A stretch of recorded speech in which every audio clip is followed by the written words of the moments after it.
Chapter 61. TPC Far East Headquarters. Dagu was giving a report about what happened last night. This is roughly what happened. Vice Captain Munikata asked suspiciously, "You mean the old woman was still willing to take in Redel even though she knew he was an alien?" "That's how it should be." Dagu nodded. In fact, from Ark's perspective, Grandma was looking at the alien with her heart. She thought Redel was a good man. As for Yak, he was also watching carefully and looked down upon any alien. Drop drop drop. It was an emergency call from Area R. Yarui quickly answered the call. "Hello." "Yes. Yes, okay, I understand." After hanging up the phone, he said to everyone, "This is news from Region R. Someone witnessed an alien catching an old lady."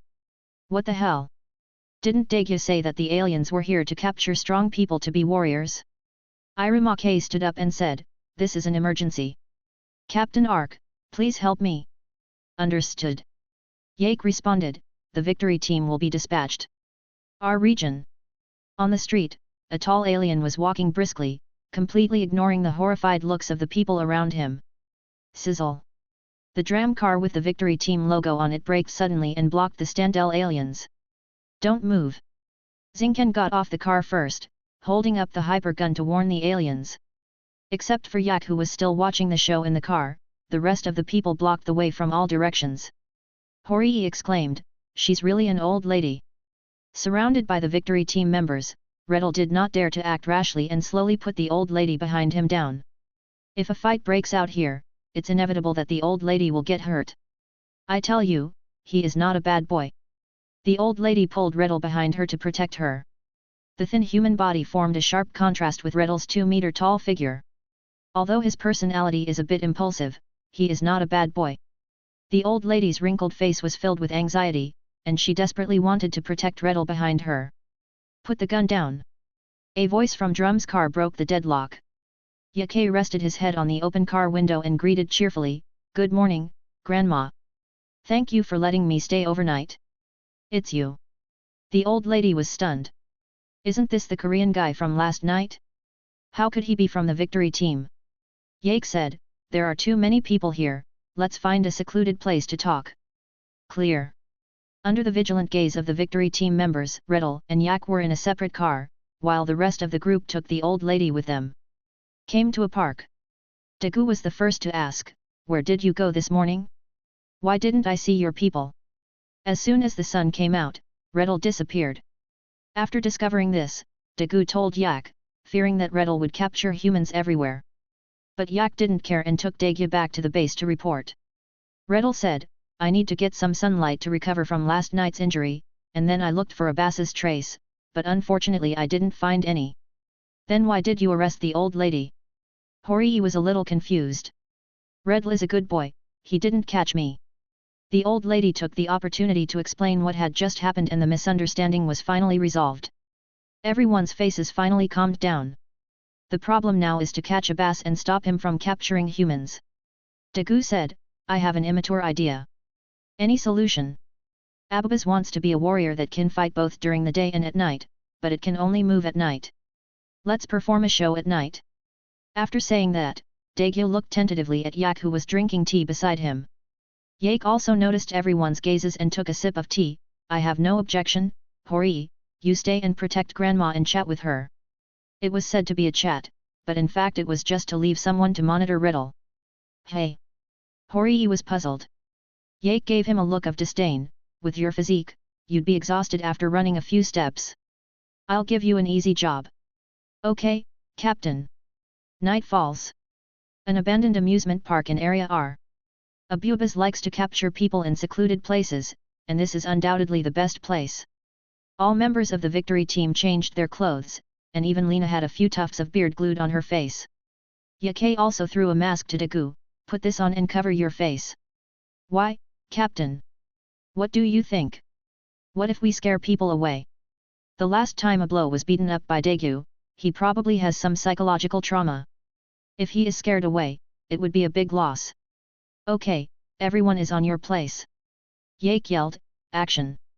At the sound of action, the others immediately joined together. They are all elites of the victory team and their skills are pretty good, except Horii. Zinken and Daegye were punching and kicking each other. Daegye was holding back, but Zinken's arms were still numb from the beating. Careful! Vice Captain Zhong Fang raised a stick and hit him, and the two men separated instantly. Daegye grabbed Zhong Fang and Zinken beat him up without any mercy, and was finally thrown out by Daegye. Boom! Zhong Fang held his waist, fortunately his body was strong, and he almost fell apart. You stinky boys, you really fight. Well done, well done.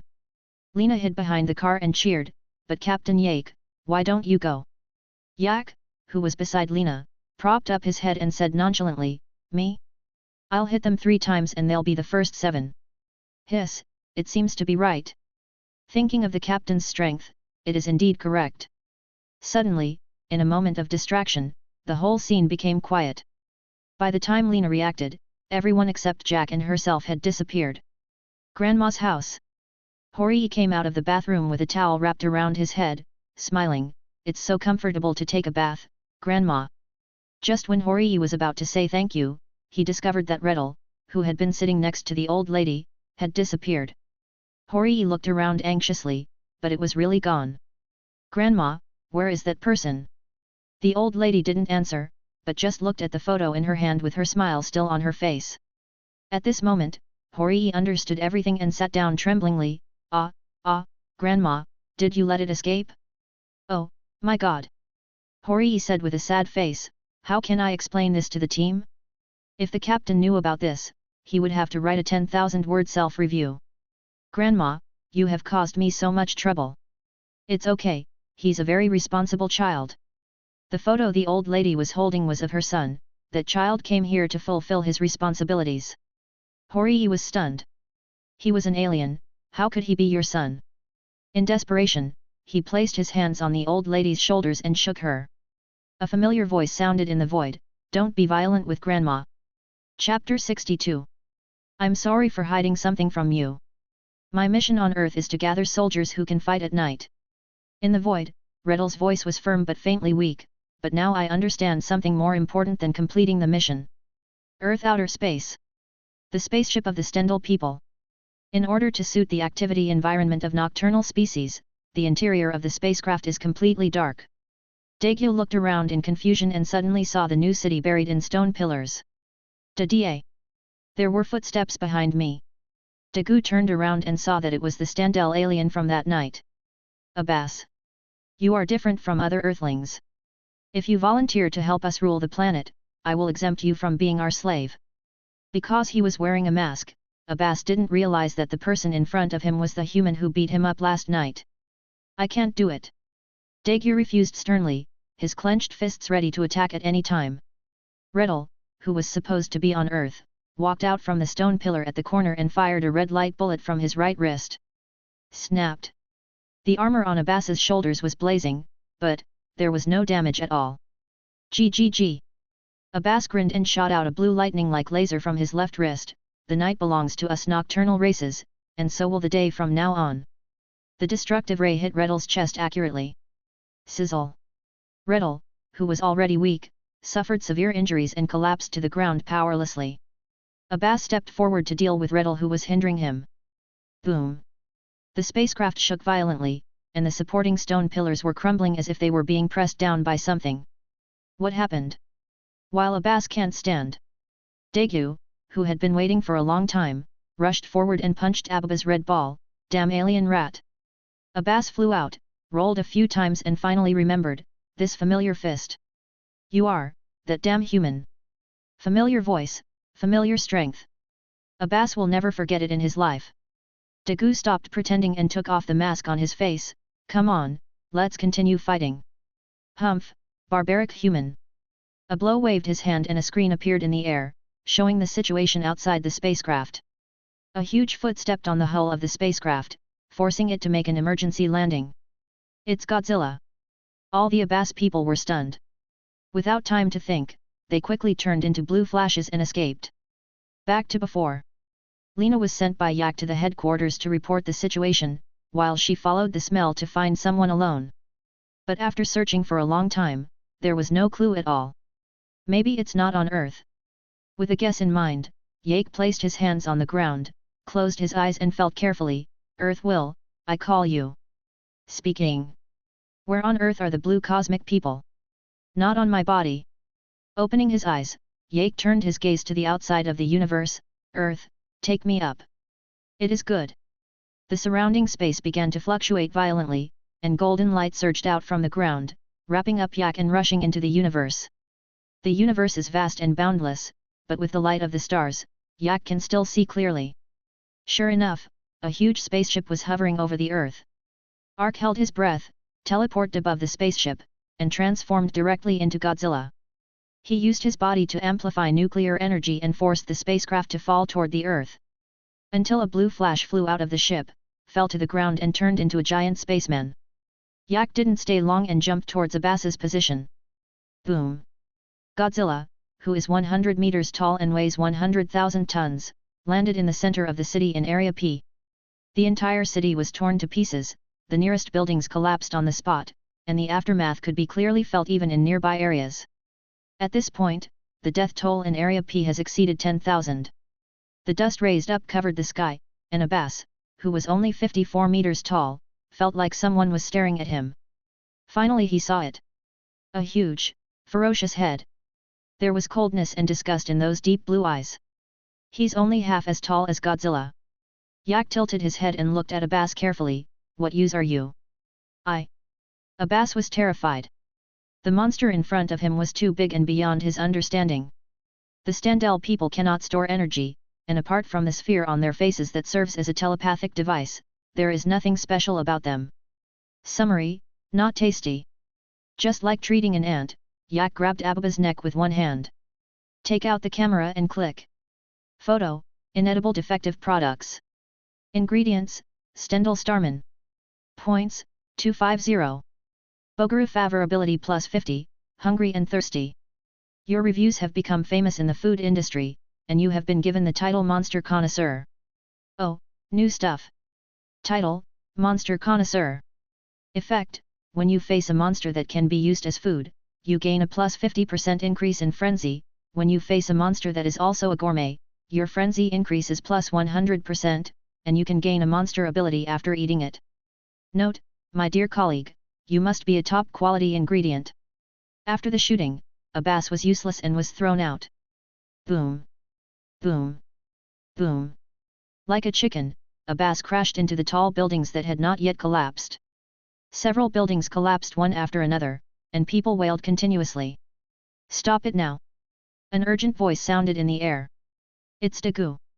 Daigo transformed into the powerful form of Tiga, holding the spaceship and landing steadily. When he saw that the entire P area was already in ruins, he was furious. Fang Zhou, what on earth are you doing? Expel the invaders. Yak tilted his head. Daigu's chest rose and fell violently. Does it take so many casualties to clean up the invaders? Yak asked back, why should I care about the whining of a few bugs? He, Godzilla, is the Earth's appointed sword-bearing guard. You. Daigu's eyes turned red. You are just a beast without emotions. You are not even a bit better than Captain Yak. Hearing this, Godzilla scratched his neck in embarrassment. If Daegu knew that Yak and Fang Ark were the same person, he would go crazy. Even if you, Captain Ark, are handsome, capable and well liked by everyone, so what? Godzilla said coldly, don't come to hinder me. After saying that, he swung his tail towards Daegu. The speed was so fast that Daegu could only block it with his arms. Snapped. The overwhelming force caused Daegu to slide backwards, and he only stopped when he hit a low hill. Blocked. Yak was a little surprised that the rookie actually became stronger. He was worthy of being Daegu. He improved quickly. Chapter 63. Pain. But you can hold on. Daegu knelt on one knee, his arms completely numb. Very good already. Thinking of the previous scene of being killed in an explosion, Daegu comforted himself that he had made great progress. Sure enough, Captain Yak did not lie to me. Don't interfere with my efforts to clean up the heretics. Yak saw Abu secretly getting up and preparing to run away. He turned around and fired a blue fireball technique. Boom! The scorching flames blew Abbas away, and he was trapped in the building and unable to move. He took a lot of Godzilla's skills and was dying. Incidentally, countless humans were affected. Stop it! Daegu was angry. He didn't understand why human lives were not even as important as ants in Godzilla's eyes. Although Daegu was furious, he still retained a trace of rationality. He did not become a strong person, he knew that if he went into close combat he would be asking for trouble. Tiga crossed his hands and raised them above his head, cha. The Tiga crystal on the forehead burst out with dazzling blue light. Tiga aerial form. In high-speed combat mode, Daegu's speed becomes extremely fast. He can move quickly in the air and consume his opponents with high maneuverability. Daegu flew into the air, shooting out arrows of light from his hands. A huge number of palm light arrows directly submerged Godzilla. The smoke from the explosion made it impossible to open your eyes. Can it be useful? The answer is no. He, the power is too weak. When the smoke dissipated, Godzilla's huge and ferocious body did not have a single scar. Not even the skin is broken. Yake said contemptuously, yes, the human body. Your current strength can beat the previous to you, but it is still not enough, you are too weak. He. Yak didn't take any action. Instead, he smiled jokingly and his body slowly disappeared. Ouch, Hori, be gentle, it hurts. I know. Don't yell, victory team member, it's so embarrassing. Hori took a small hoe and dug the members of the Zinken team out of the stone pillars bit by bit. Who knew that Abbas would have built the new city so deep inside, making it very difficult to clean up? The equipment support team also rushed to the scene and began rescue and cleanup work. Daegu sat quietly on the top of the spacecraft, looking up at the sunset in the distance. As the sun sets, the ruins seem to be wrapped in burning flames. Just like Daegu's burning fighting spirit. You look like you're in a good mood. Yak took out a candy from his arms and handed it to Daegu. Thank you, Captain. Daegu's eyes were very clear. I just had a few sparring matches with the person I agreed to meet with. 1. No. Daegu shook his head with a slight smile on his face, but I can finally see his back. I can win. I can, for sure. Daegu's profile shone brightly under the halo. At this moment, he seemed to overlap with Tiga. Captain, the damage assessment results and casualty statistics for the area are out. Deputy Captain Sakata lowered his head and respectfully handed over the plan. Yake didn't look at it, but just waved his hand. I believe in your ability, follow your ideas. Understand? After Sakata left, Yak grabbed Daeko and dragged him into the spaceship. What are you looking at the sunset for? Munakata and Shinjo haven't been dug out yet. After nearly an hour of hard work, it was finally over. Under the escort of the support team, Yak returned to the small bakery. The light in the room was still on, specially left on for him. Open the door. Asuna was standing in front of him, with a happy smile on her bright face. Welcome back, Yak. Ah. He served the prepared meal and sat there quietly looking at Yak. Suddenly, a huge consciousness rose from the ground. Asuna fainted directly, but miraculously regained consciousness soon, but her eyes turned golden. Hello, Yak. It was the will of the earth. It temporarily took over Asuna's body and took the initiative to talk to Ark. Yak ate his meal in small bites, not even looking at him. I'm not feeling well right now. Why? Asuna tilted her head with a puzzled expression on her face. The awakened will of the earth didn't know how she had angered Ark. You shouldn't have taken over her body to talk to me. Yak raised his head, anger gathering in his blue eyes. He was very angry. Terribly sorry. The earth will cannot understand so-called emotions. He is the collection of all wills on earth, and he himself is an existence like the way of heaven. Yak temporarily suppressed his anger. This is the first and last time. Tell me, what's the matter? Someone is performing a ritual on my body. They are gathering human spiritual energy to attract aliens to invade. The will of the earth said slowly, I hope you can eliminate all threats. I know very well that you have the ability to do so. The special emphasis on the two words all simply means that he hopes to wipe out Yak and his planet in one fell swoop. Tisk, the old guy is quite cruel. Yak did not refuse. I can help you, but I have a request. Can. The marks on the human you possessed and her daughter must all be cleared. Any species born on Earth will be stamped with the stamp of belonging here from the very beginning. Can. The Earth will gladly accepted, solving an invasion threat at the cost of just 2 insignificant humans. It's not too cost-effective.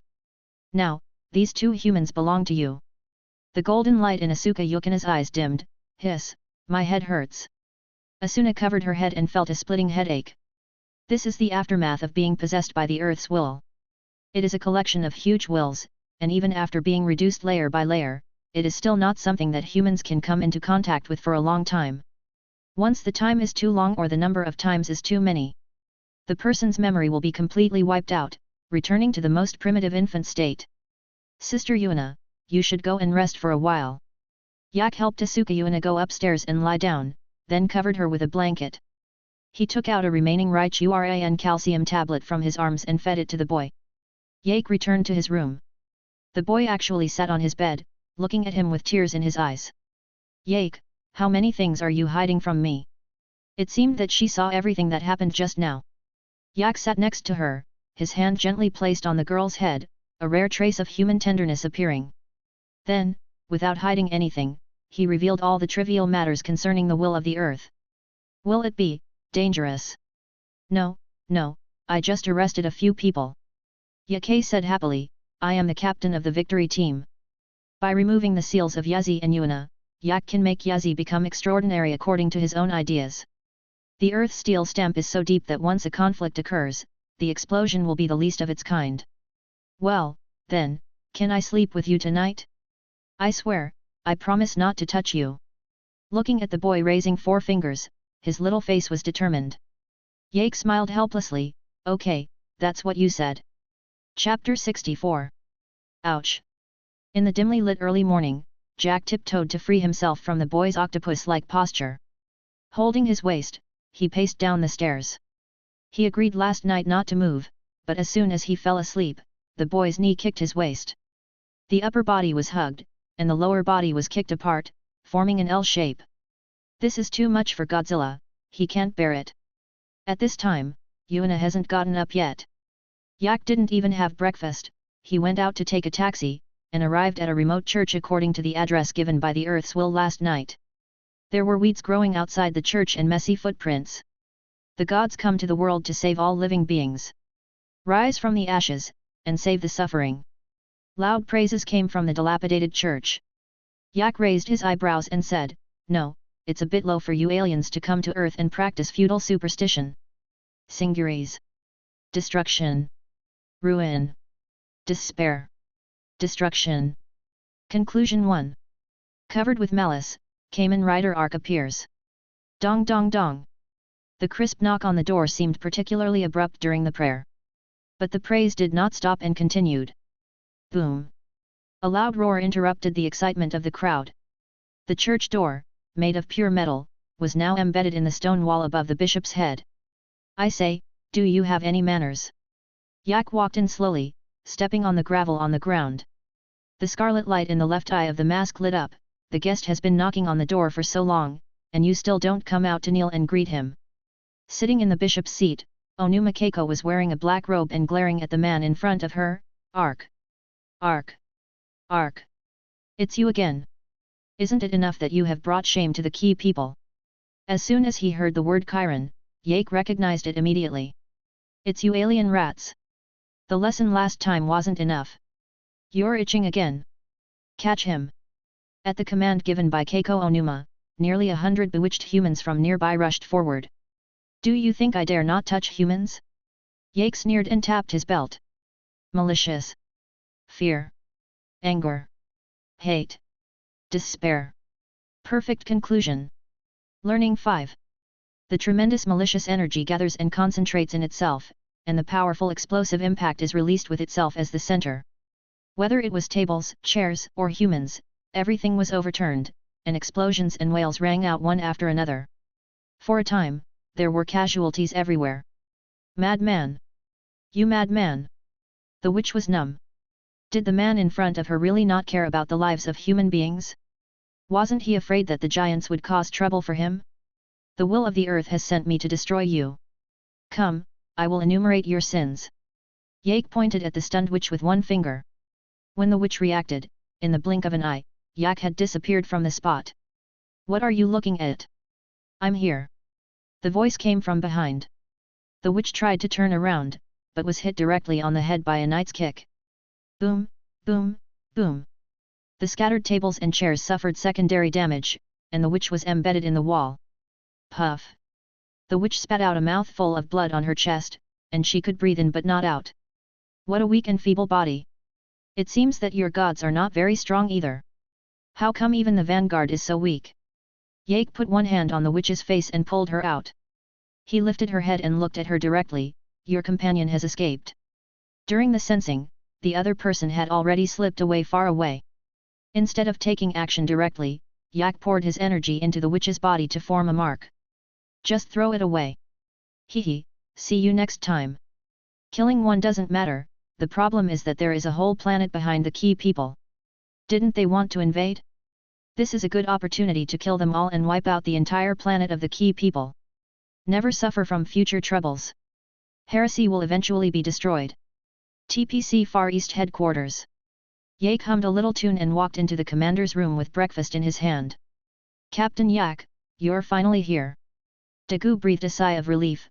Hurry, hurry, there's a problem again. Again? At this time, any day is fine. Yake said nonchalantly, it's not the first time. Don't act like a child. Have you had breakfast? Come and have a bite. After saying that, he handed over the bun in his hand.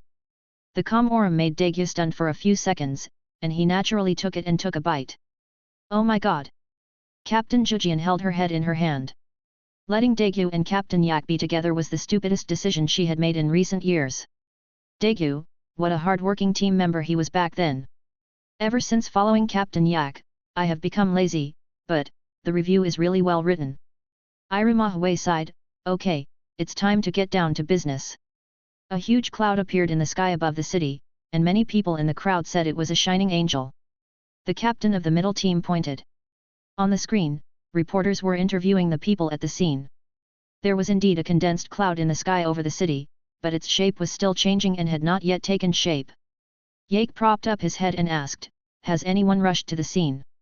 The new town team has already gone. Connect communication. Under Yak's instructions, the Yerui team quickly took over the Fiyin No. 1 driven by Zinken. Headquarters, this is Zinken. From a distance, I can't see anything in the clouds, but... Zinken covered his head with one hand. I suddenly feel a headache. It seems that it was the radicals who did it. Yake crossed his legs and said, new town team, fire at the cloud. Everyone in the command room looked at Yak in shock. Is the captain crazy? Captain, captain, captain, where do you want us to fire at? Everyone in Zinken was dumbfounded. I am reckless, but why is the captain even more reckless today? Yake nodded, fire, this is an order. I understand. Zinken gritted his teeth and said silently in his heart, the captain can't be wrong, the captain can't be wrong. Fiyin No. 1 immediately opened fire at the cloud. Yeah. The red laser hit, and the attack didn't pass through, but it seemed to hit something. In an instant, the clouds dissipated, but soon gathered again. But, several humans who were watching nearby suddenly fell down. What's going on? Lena asked puzzled. Yake stood up and said, the victory team is out. We will know the real situation when we get to the scene. Team Yerui, tell Xin Chang to land first. Understand. Chapter 65. Now in the city center, the angel has become the focus, and many citizens have gathered here, waiting for the angel to descend to earth. Wherever there is a hot spot, there are reporters. As soon as the victory team arrived at the scene, reporters were already broadcasting the live broadcast. Captain, should we disperse the crowd? Horii suggested in a low voice. The situation in this place is so weird.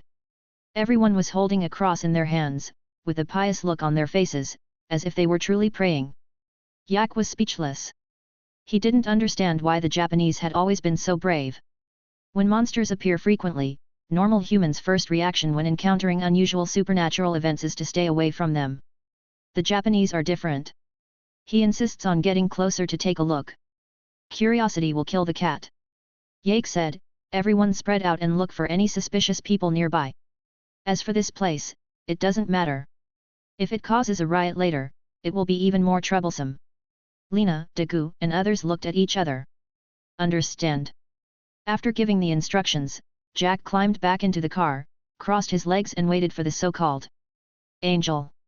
Before departure, in order to avoid causing unnecessary trouble.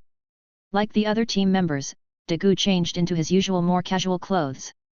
Walking in the nearby park, strangely, there were crowds of people except for the angel. In the park where there should have been people, there was not a single person to be seen. Suddenly, Daegu caught a glimpse of a woman in a black robe under the shade of a tree not far away. The woman noticed that Daegu was looking at her, so she turned and walked away, attracting Daegu to follow her. "Don't run!" Daegu caught up and chased for a long time, but there was no sign of anyone. Until he saw a woman in a tunnel, the same one as before. "Yeah!" The witch didn't waste any time and a ball of light hit Daegu. Daegu staggered and almost fell to the ground. Whoops! Daegu covered his shoulder. Apart from a little blue, there was no trace of wounds. The witch floating in the air was stunned. "Is she so weak?" "You're a key jin." Daegu widened his eyes and quickly pulled out the hyper rifle from his waist. The witch chuckled and stepped forward, pressing her chest against the muzzle of the gun. "Do you think this will work? I would have been dead a long time ago." Boom! Daegu threw down his HEPA gun and punched the witch in the chest. What? The thing that the hyper gun couldn't hit was actually hit by Daegu's fist. The witch flew backwards and hit the wall. She covered her chest tremblingly. "You, what is your relationship with that man? Why did you?" "What man?" Daegu frowned. "How dare you quibble?" The witch's face flushed red. Every time she recalled the rough treatment, she was terrified. In the middle of the tunnel, phantoms of the basic people appeared one after another. A series of mental waves all hit Daegu. Daegu managed to dodge, but as long as he was hit by one bullet, that area of his muscles would freeze. If Yake saw this, he would just shake his head and say, "I've never been beaten enough, I can't even handle this." Under repeated bombardment, Daegu was nailed to the wall. With his current abilities, he can break free, it just takes some time. "Is this human?" The witch stepped forward cheerfully, stretched out a white and slender leg from under her black robe, and stepped on Daegu's chest. "Do you want to fight against the great god of foundations as a human being? Hurry up and become Ultraman." The witch twisted her toes back and forth on Daegu's body. In a business car, Yak drank his tea and watched the clouds gradually solidify. "Captain Yak, there is no way to measure the mass of the cloud, but it has formed a very strong magnetic field." In the headset, the Yerui team members far away at the headquarters were in a state of panic. Okay. Yake said, "I have seen the situation on the scene. Hey, you know what, this so-called angel is really real." In the air, the original clouds merged together. An angel with outstretched wings and wearing pure white clothes appeared high in the sky, but this angel had no face. Sizzle, sizzle. The radio in the car seemed to be interfered by some kind of interference, and finally a man's voice was heard. "The day of final judgment has finally arrived. If the true devil is not eliminated, humanity will suffer destruction. A door is about to open, and then it will be time to be judged by the angels." The voice sounded very familiar, it was the prophet Mitsuo Itabashi. The persuasive speech of Jiren attracted the attention of everyone present. "Demon! Demon! Demon!" When one person started shouting, everyone started shouting. No one cares what Tiga did before. "Captain, Daegu is missing." Lena leaned on the car window, looking confused. She searched for a long time, but couldn't find Daegu. Hearing this, Yake sniffed in mid-air. "Well, there's Daigo, and Kito? Did they collide?" "Boarding." "Yeah, Knuckles," signaling Lena to drive. "People here. Don't worry, you can't die."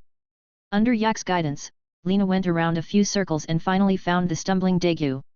"Look at how weak his legs are." Yake asked with a strange look on his face, "What happened to you? Were you tortured?" Daegu smiled apologetically at Yake. "I'm sorry, Captain. I embarrassed you. The mental waves of the key people are too restraining for humans.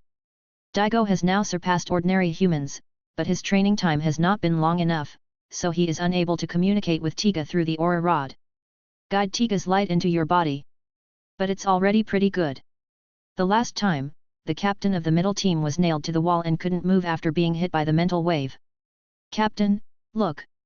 Lena exclaimed, pointing to the distant sky. There, a huge black door quietly fell from the void. "That's the gate to hell. The channel for the key people to invade the earth. Team Lena, go meet up with Zinken and drive the victory swallow to attack." Yak looked at Daegu again, you go evacuate the people. Clear. After receiving the order, the two men acted separately. The moment Yak drove away, Daegu ran into the alley and a flash of light appeared. Ultraman Tiga appears. Daegu jumped onto the steps of the gate of hell and held the door tightly with his hands to prevent it from opening any further. On the ground, Mitsuo Itabashi and the witch came over. Anyone who dares to resist the god of foundations will be severely punished. The two basemen worked together to launch mental waves at Tiga. The relief carved on the gate of hell also emitted purple light at this time. Two waves of attacks hit Daegu at the same time. Daegu staggered and fell from mid-air. Boom! The giant's embarrassed appearance made the long-suppressed key man feel much better. I have a new way to die. I will let you suffer in front of stupid humans and then die miserably. Ha ha ha ha ha.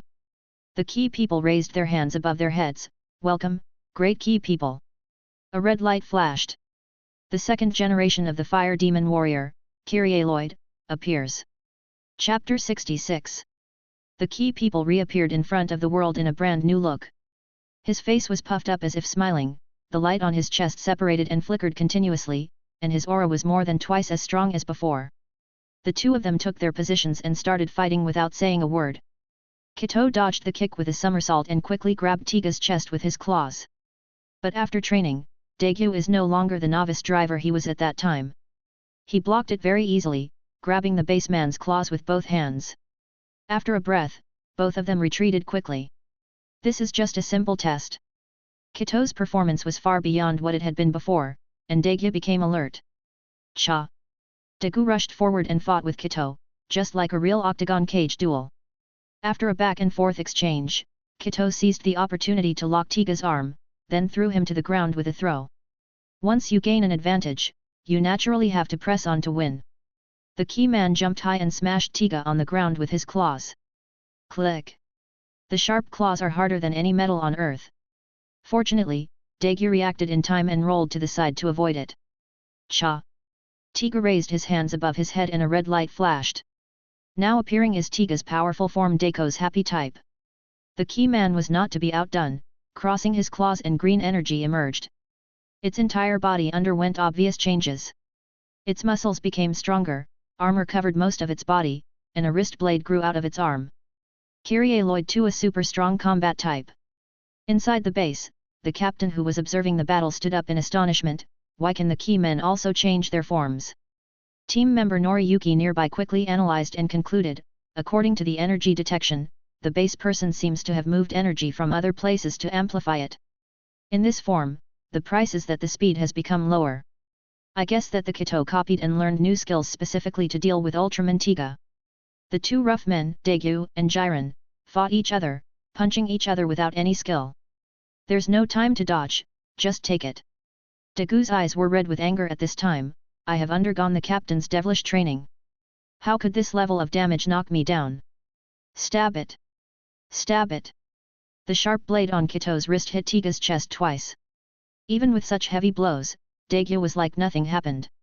Grab the guy's head and hit him with both elbows. I'm not in pain. I'm not in pain at all.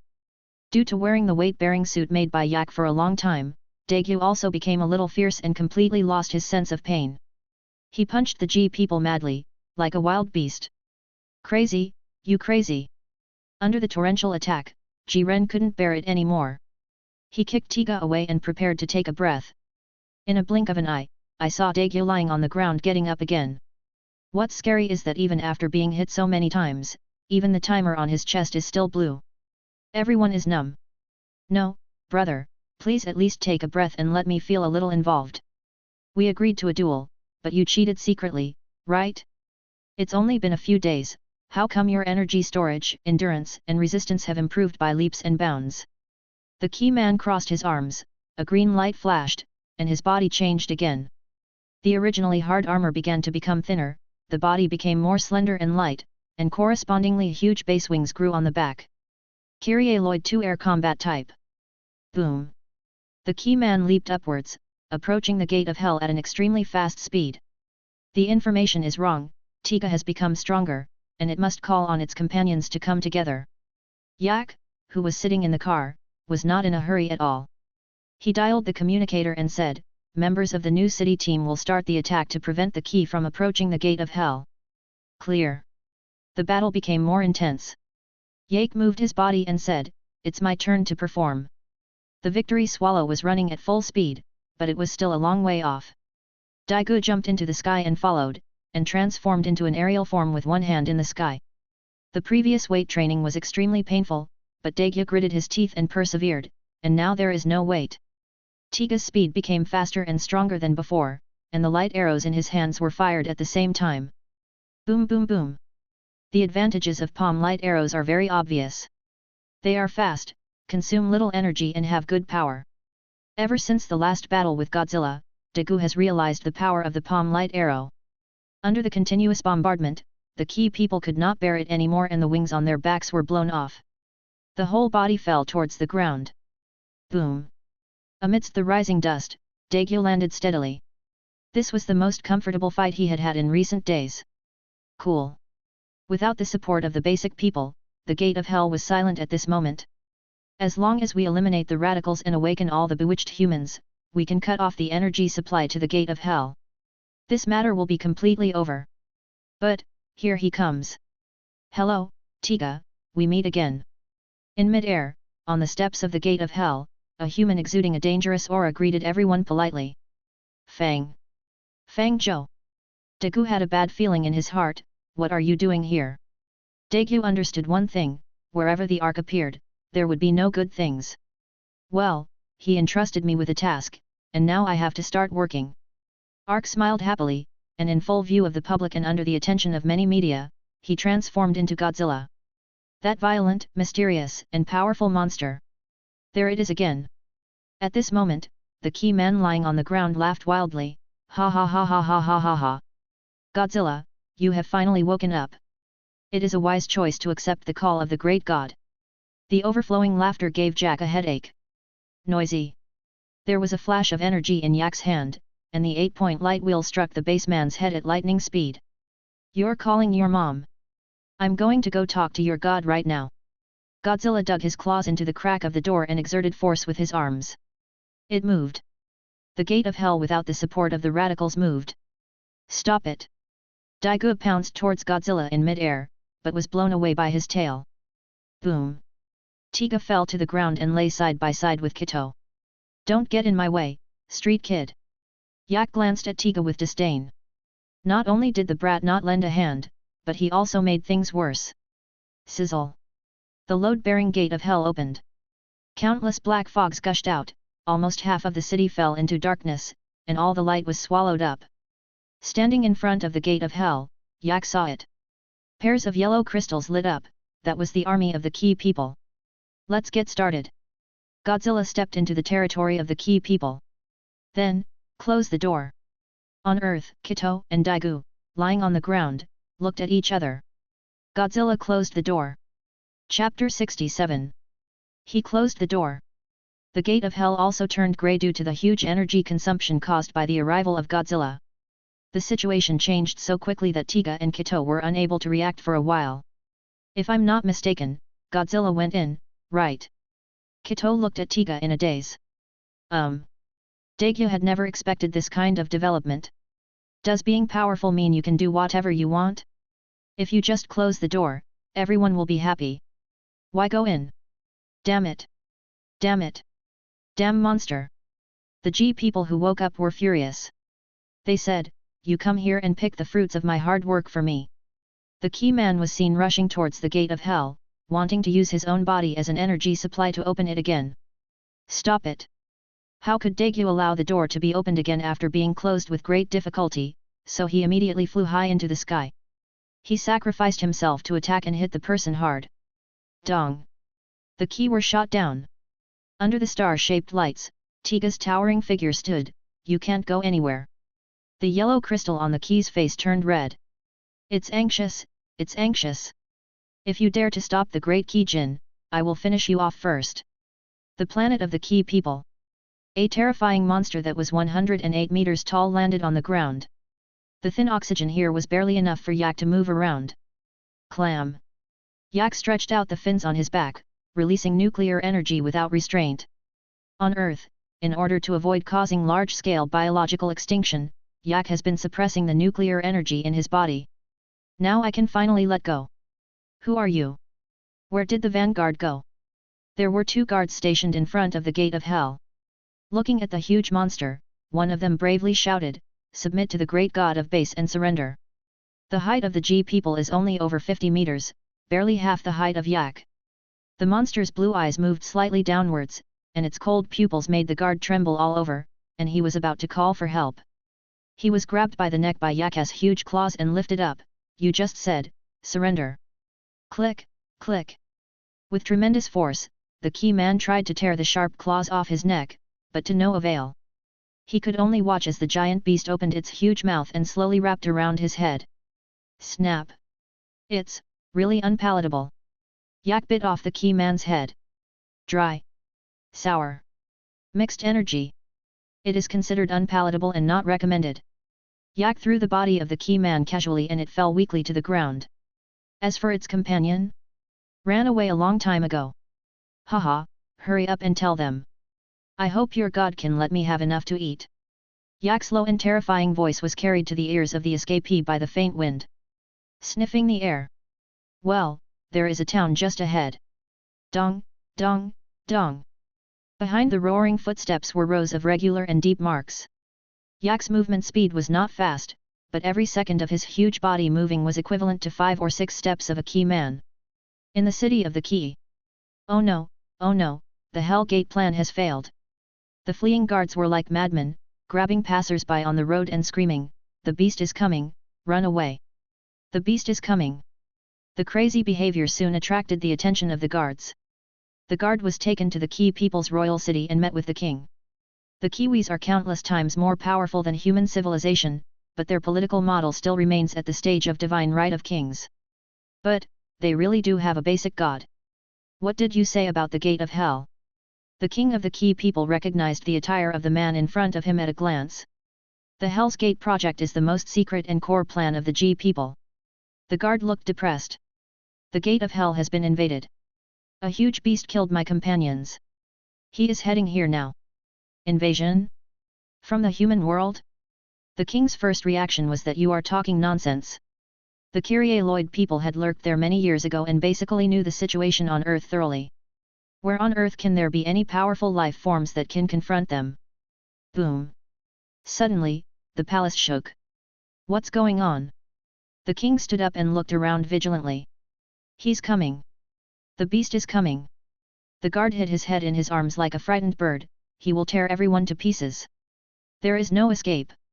At this time, the guards outside the door ran in a panic. Your Majesty, we have detected a giant beast heading towards the royal city. What? Outside the royal city, Yak looked up at the towering city walls.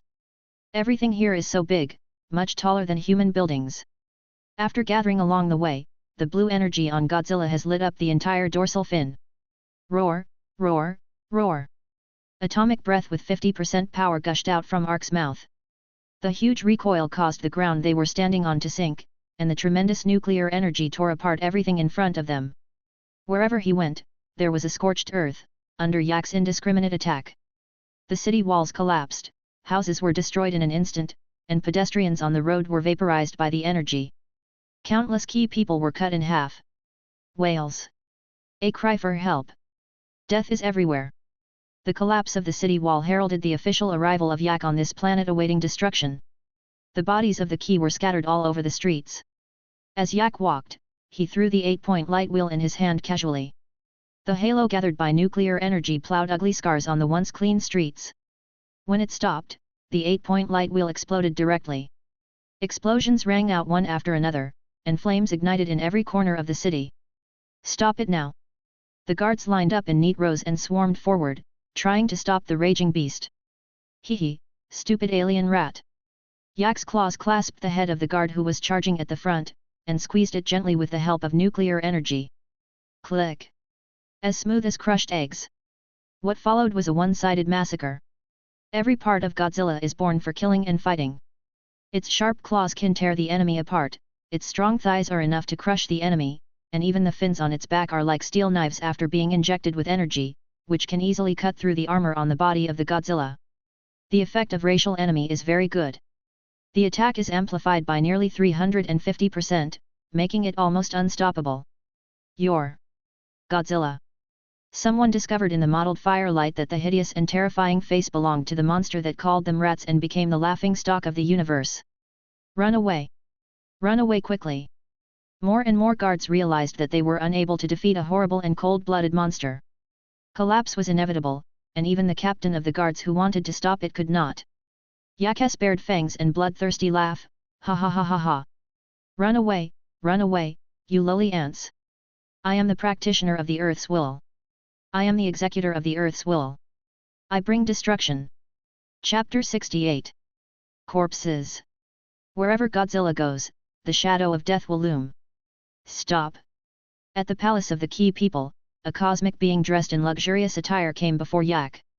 The golden armor meant that he was the king of this planet. Powerful monster, please stop. The king of the Key People knelt on one knee to express his submission. Your strength is obvious to all. We will permanently close the gates of hell and swear never to invade the earth again. In the universe, the words of the strong are always the iron law. The order of the earth is to destroy you. There is no warmth in Jak's cold-blooded eyes. To Godzilla, the life on this planet is like an ant. Eliminating potential threats is the order of the earth and also Yak's duty. Only a fool would believe such nonsense as swearing. A dead enemy is a good enemy. What? The king's expression changed, and the crystal on his face flickered between red and yellow. Godzilla, is there no room for maneuver? We, the Key People, will not be slaughtered at will. The king's words were very clear, either retreat or fight to the death. Things are getting interesting. Come on, call out your gods. Yak suddenly became interested. I want to see if the god of the Key People can feed me. Unable to negotiate, unable to save oneself, unable to escape. It was like the last straw that broke the camel's back. The king of the Key People knew that based on their size, even if their entire tribe went all in, they would not be enough for Yak to kill alone. So, this is their last trump card. Come, welcome the great god Kyrie Lloyd. The king of the Key People raised his hands above his head. Thump. The whole earth was roaring and cracking. The green energy connects to the underground with the king as the core, forming a huge ritual formation. Welcome to God. Welcome to God.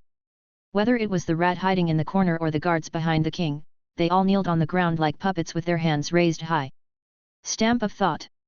Yak recognized it at a glance. The so-called god of Key had imprinted his thoughts on every Key person, and used the tribe he protected as sacrifices as fuel for his activities. Boom. The palace collapsed.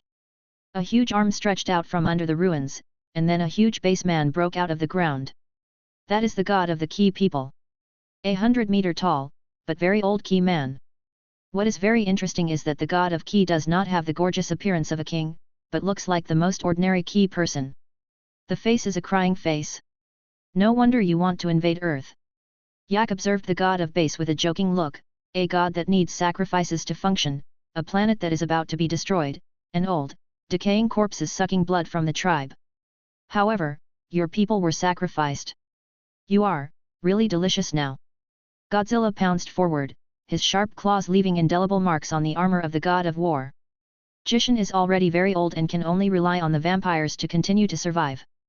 But the combat experience accumulated over the years was not to be underestimated. He held up Godzilla's big mouth and kicked with his foot, throwing Yak out instantly. Boom! Godzilla's heavy body smashed onto the house, and the affected people had no way to escape. He could only lie on the ground and watch himself being crushed to death by the monster. In the eyes of the god of fire, the so-called tribesmen are worthless. All he wants is to survive. It needs tremendous energy to prolong life. And Godzilla just meets this condition. 100-meter-long monsters fought each other, and countless people died. The king had his energy drained away and could only watch his people die in front of him. It didn't understand why its god abandoned its tribe. The battle lasted for 3 days and 3 nights. Godzilla and Godzilla are like war machines that never get tired, using all their fighting skills and light techniques. It's sizzling. The 8-point light wheel fiercely chopped on the neck of the god of base. Go on, old man. Yak held the god of base in one hand and the 8-point light wheel in the other, with the desire to fight boiling in his eyes. Faced with such a close-range fight, Ji Shen was furious, but there was nothing he could do. It has tried countless methods these days, but even if this monster is injured, it will recover in an instant. Not tired. Don't be afraid of pain. What kind of place would give birth to such a freak? Boom. The 8-point light wheel exploded. The yellow crystal on Ji Shen's head turned black, his helmet shattered into pieces, and he flew out and hit the ground. There was no movement for a long time. It's old. Thump. Thump. Thump. Ji Shen knew that it was the monster approaching him. Boom. A huge foot stepped on its chest, and a ferocious head approached it. Is this God? Like a terrifying call from the depths of the unknown universe. Yake tilted his head. It's sad that a life form that is only slightly more powerful than the tribe is worshipped as a god. He he he. Under the broken mask of the god of basic, the old and weak laughter seemed to be lamenting something. What are you laughing at? Yak was a little confused. This was the only time that Ji Shen spoke in the past 3 days. Even if he had to take the 8-point light wheel and nuclear energy impact, Ji Shen didn't say a word and continued to fight. Just like you said, powerful monster, I am lamenting how pathetic I am. I was once the weakest of the group, but strangely enough, I lived the longest. To survive in the universe, meanness is the best quality, and I am the one who has inherited the most perfection in my race. I was placed on the altar by my tribesmen. They prayed to me and begged me to find a place for them to survive. I succeeded and I failed. Great creature, why did I fail? Am I really wrong? Ji Shen's voice gradually became weaker and weaker, and he was about to die. Your position is not wrong, but unfortunately, I will not allow it. Yak's eyes showed a trace of pity that could not be concealed. Go to sleep. Nuclear energy is gathering. God Ji looked at the blue halo that was getting brighter and brighter. What a beautiful energy source, what a great creature, you must not be deified. Thanks for the advice. You're welcome. Boom. The most powerful life form of the key people, death. The tip of Yak's tail pierced Jishen's chest, and energy absorption began. Growth value, 89%. Red Lotus form, 98%. Wrong. Is there anyone alive? Yak frowned and looked outside the universe. It was a spaceship. Ho ho ho ho. Godzilla exhaled angrily, but unfortunately it only grazed the hull of the spacecraft. The spaceship then jumped away. Haha, you thought this is the end. Although Jack felt a little emotional, he still had to do his job. The man escaped, but the spacecraft has been stained with the mark of Yak, and he will be caught one day. One last thing. It's time to clean up this planet. Atomic breath at 100% power, Earth core cannon ready. The will of the Earth. I am here. Give me some assistance. Clear. A golden light lit up on Godzilla's body, marking the location of the Earth's center, and the Earth's energy was amplified. The geocentric cannon is fired. Chapter 69.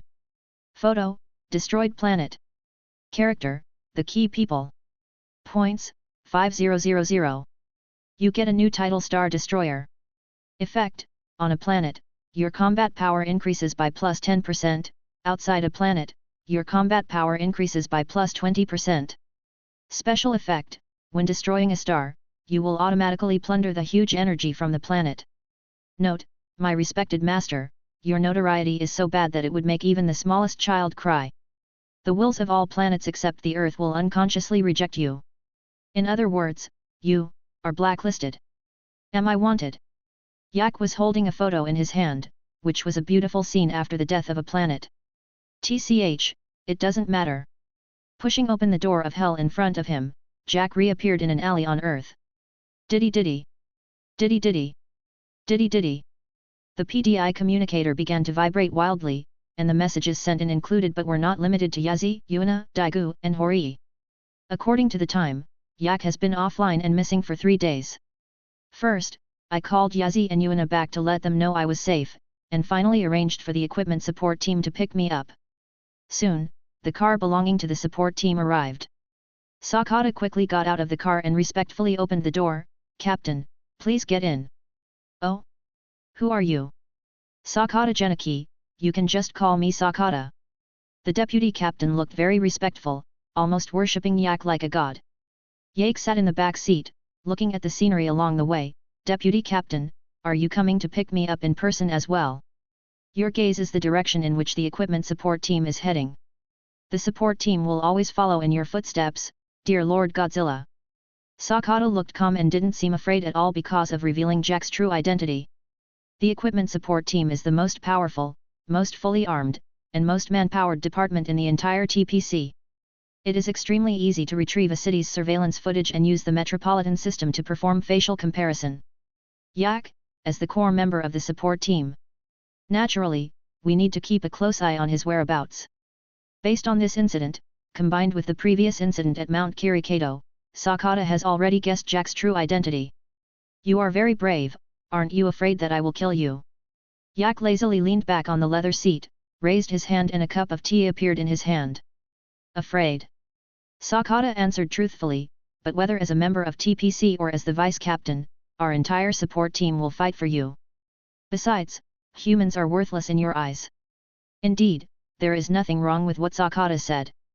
The entire support team was led by Jack single-handedly. As the soul of the team, all team members are born with Jack's mark. Once Yak is gone, there will be only one outcome for the support team, and that is disbandment. The reason is, the support team is too strong. Terribly strong. Haha, a wise choice. Yak was not surprised by his surrender. Keep the secret in your heart and follow the usual routine. By the way, all records of my whereabouts have been deleted and are prohibited from being recorded. Clear. TPC Far East Headquarters. Commander's room. As Yak stepped in, the originally quiet room suddenly became lively. Captain Ark. Captain, you are finally back. Captain Yak, I missed you so much. Daegyu walked up to Yak and gave him a big hug. Lena gave a wry smile. Irumahwe drank tea silently. Captain, what have you been doing these days? Daegyu asked puzzledly. Yak shrugged, travel. The reason seems outrageous, but everyone believes it. A captain who works seriously is a fantasy. Slacking off is Captain Yak's nature. Captain, you are so cunning. Lena pouted, we were all on a mission, but you secretly went on vacation. It seems that you can already handle things on your own. Besides, Ultraman Tiga's strength is obvious to all. He can easily defeat ordinary monsters. As Yak said this, he patted Daegyu's shoulder meaningfully. Daegyu shuddered violently. By the way, I brought you some gifts from my trip. Yak handed out the things in his hand to everyone. I have sent the support team's things over. These are yours. In fact, these are the local specialties of the Key People's planet, and Yak dug some back. Wow, what a big ruby. Lena held a thumb-sized gem in her hand. Oh my god, gold. Horii took out a gold ore from the bag. Stone doll. Daegu opened his mouth wide, unable to believe his eyes. No, other people have gems and real gold and silver, but when it comes to me, I am just a tattered stone sculpture. This. Based on his relationship with the captain, he wouldn't give this as a gift. Yak said with a smile, Daegu, I picked this thing specially for you. I also had it identified by someone, and it was found to be a tribal offering from a distant forest, and I heard it has miraculous effects. Oh. Daegu is like a pickled cucumber. The stone doll is the most valuable of all the items. Even money can't buy it. This is the royal palace of the Key people. The king of the Key people relies on it to communicate with the Key god underground. After thousands of years of worship, it has absorbed all the fighting experience of the Key people. If the effect is appropriate, it may even be able to transform into a monster that can fight. Captain Yak, there's news from the support team, and we need you to come over. Team member Yerui stood up and reported the news. Okay. Yak took Daegu in his arms and said, don't be so sad, you will know its effect later. Come on, accompany me to the support team. Okay, Captain. Daegu said weakly. Support team research room. Several researchers in white coats were testing the samples sent to them. Seeing Yak coming, he immediately stood up and bowed his head. Hello, Captain Yak. One of the men, wearing a vest, stretched out his hand and said, Captain Yak, I'm Miyata from the Marine Research Institute. Hello. After a simple greetings, Yak and the other man were led to the samples that had been delivered. It was a pitch black, extremely deformed fish that didn't look like a species from Earth at all. Miyata said, according to the analysis results of the DNA composition, it contains recombinant factors caused by radiation. In simple terms, the original organism suddenly mutated and became what it is today. The most likely cause is an underground nuclear explosion experiment. Dagu interrupted, how is this possible? Weren't underground nuclear explosion experiments banned 10 years ago? For radioactive materials to decay, for example, cesium, which is a harmful substance, takes 33 years, while plutonium takes 2 years to dissipate. Miyata patiently explained, the recent undersea earthquakes may also be caused by nuclear test explosions. Due to the eruption of undersea volcanoes, the migration path of planktonic fish has also changed greatly. To solve this problem, we worked with the equipment support team to develop a brand new device. I hope Captain Yak can do me the honor of visiting and taking a look. I don't know, what do you think? Chapter 70. Izu Region. A tram car with the Victory Team logo printed on it was driving on the road. Captain, what on earth did the support team and the Marine Research Institute create together? Dagu, who was in the CO pilot's seat, turned his head and asked curiously. Sitting in the back seat, Yak felt the salty and humid smell of the sea breeze and wondered what it would taste like if it was a monster in the sea. I do not know. Yak said bluntly, I don't interfere with the work done by the R&D team, except for some high-risk projects that require my approval. Except for the expenses. The Armed Research and Development Team is also known as the Paradise of Lunatics and the Gathering Place of Bombers within the support team. The R&D projects they carry out are more crazy and powerful than each other. Jack was stunned when he saw crazy projects like the Earth Core Energy Extraction proposal. They were really reckless. Because of this, Yak had to use funding as a threat and ordered the R&D team to come up with something that was beneficial to the environment. By the way, you can also earn some funds and give them as benefits to employees. Why not? This time, we worked with the Marine Research Institute in Izu to come up with something new. It's here, it's here. Team member Lena, who was in the driving seat, interrupted the heated discussion between Deiko and Horii. Tisk, it makes me upset just looking at it. Lena got out of the car quickly, not wanting to stay with Daegu for even a second. Izu Institute of Marine Research. The area covered is quite large, and even the extended observation platform is newly built. Researcher Miyata arrived early with a large group of people to greet us at the door. After seeing the Victory Team's car, a large crowd gathered around. Lena, is our Victory Team so popular in the Research Institute? Daegu said in a low voice. The Victory Team belongs to the Operations Department and has nothing to do with those people in the Research Department. Lena said unhappily, you see, this looks like a welcome for you, but it's to meet Captain Yak. Currently, more than 80% of Izu's marine research projects are in cooperation with the support team. I also heard that they are for research on nuclear energy. In addition to these, 40% of the projects at the Institute of Oceanography were funded by Captain Yak. In other words, Captain Yak is a big money sponsor. Daegu shuddered. Captain Yak had already started using funds to support research. Is this considered overstepping your authority? Even Daegu, with his dull mind, found it outrageous. He has money, power, guns, and autonomy, a true Earth Defense Force pro. Lena said helplessly, how would I know? Anyway, someone proposed to restrict the support team to the upper level, and there is still no news. We can't get involved in this kind of thing. I really don't know why Captain Yak likes you so much and takes you everywhere with him. Lena was mumbling to herself, and Captain Yak had no chance to talk to anyone except his own men and the Victory Team. The other side. Miyata smiled widely, bent over, and held out his hand, saying, Welcome Captain Yak to our Marine Research Institute. It is truly a great honor to have you here. Knowing that Yak was from a big country in the east, Miyata used Chinese characters for the 4-character idiom. Ah!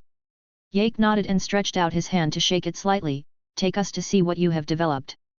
According to the procedure, Miyata should have taken Yak to eat and enjoy the sea first, but now it is so straightforward. All the projects that Miyata had prepared in advance were disrupted, but he quickly reacted, yes, this way please. He extended his hand and led Yak and others inside. R&D Center Room. A machine that is as tall as a person is placed in the middle, which looks like multiple satellite launchers put together. Miyata introduced, this is an ultrasonic fish induction transmitter. Simply put, it uses ultrasound to attract fish and control their actions in a certain way. This will help marine life avoid dangerous waters, Captain Yake. This is the buoy with the transmitter. Miyata pointed to one of the components, his eyes lighting up. We want to install it all over the world, not only for marine science, but also to improve the efficiency of the fishery industry. It's a good idea and it will be of great help to human fisheries. Yak nodded and said, once this kind of thing is used for civilian purposes, I hope to reduce its efficiency. I don't want to see large-scale overfishing, which will affect the ecology. Clear. Miyata agreed with him, and then said, we have built a lot of new things in our Marine Research Institute. I will take you to visit them. No, we can just walk by ourselves. Jack shook his head and refused. He still had things to do. After leaving the R&D center, a researcher wearing glasses quickly came to Yak and whispered something. Yake said to the victory team, you guys go shopping first. I have some things to take care of. I'll be back soon. Okay, Captain. Clear. It was a rare business trip and vacation, and Lena and the others were very relaxed. No wonder Daegyo liked to go on business trips with Captain Yak. It turned out there was a reason. In a small room, 4 or 5 people in white coats were carefully recording data.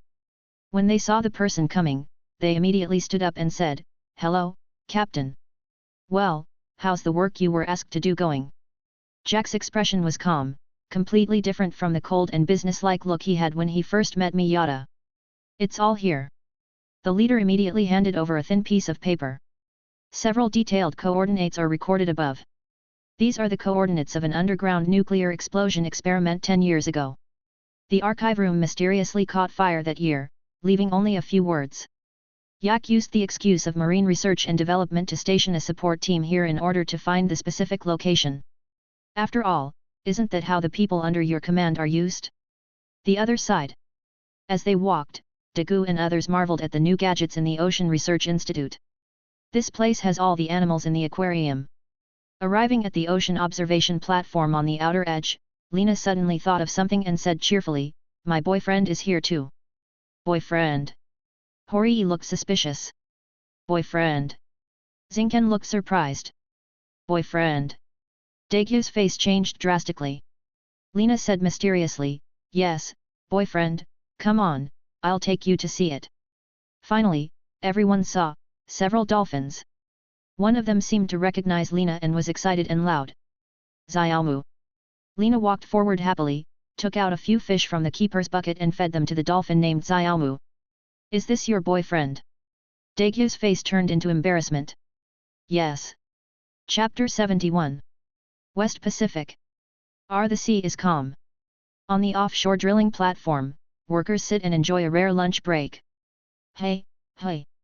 Suddenly, the platform began to shake. There's another earthquake on the seafloor. There have been a lot of earthquakes lately. Yes. The workers who were having lunch kept complaining, but they had already gotten used to the vibration. Sheila. The harsh sound of metal tearing came from below, followed by the alarm that the workers least wanted to hear. There was a serious malfunction on the drilling platform. Some bewildered workers stood up and were horrified to find a flickering blue light on the sea not far away. A huge blue monster. Sizzle.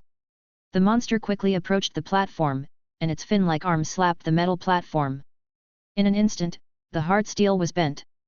The drilling platform collapsed. All the humans above disappeared into the ocean. Izu Institute of Marine Research. In the guest room, Yak, who was still recuperating, was awakened by a loud knock on the door.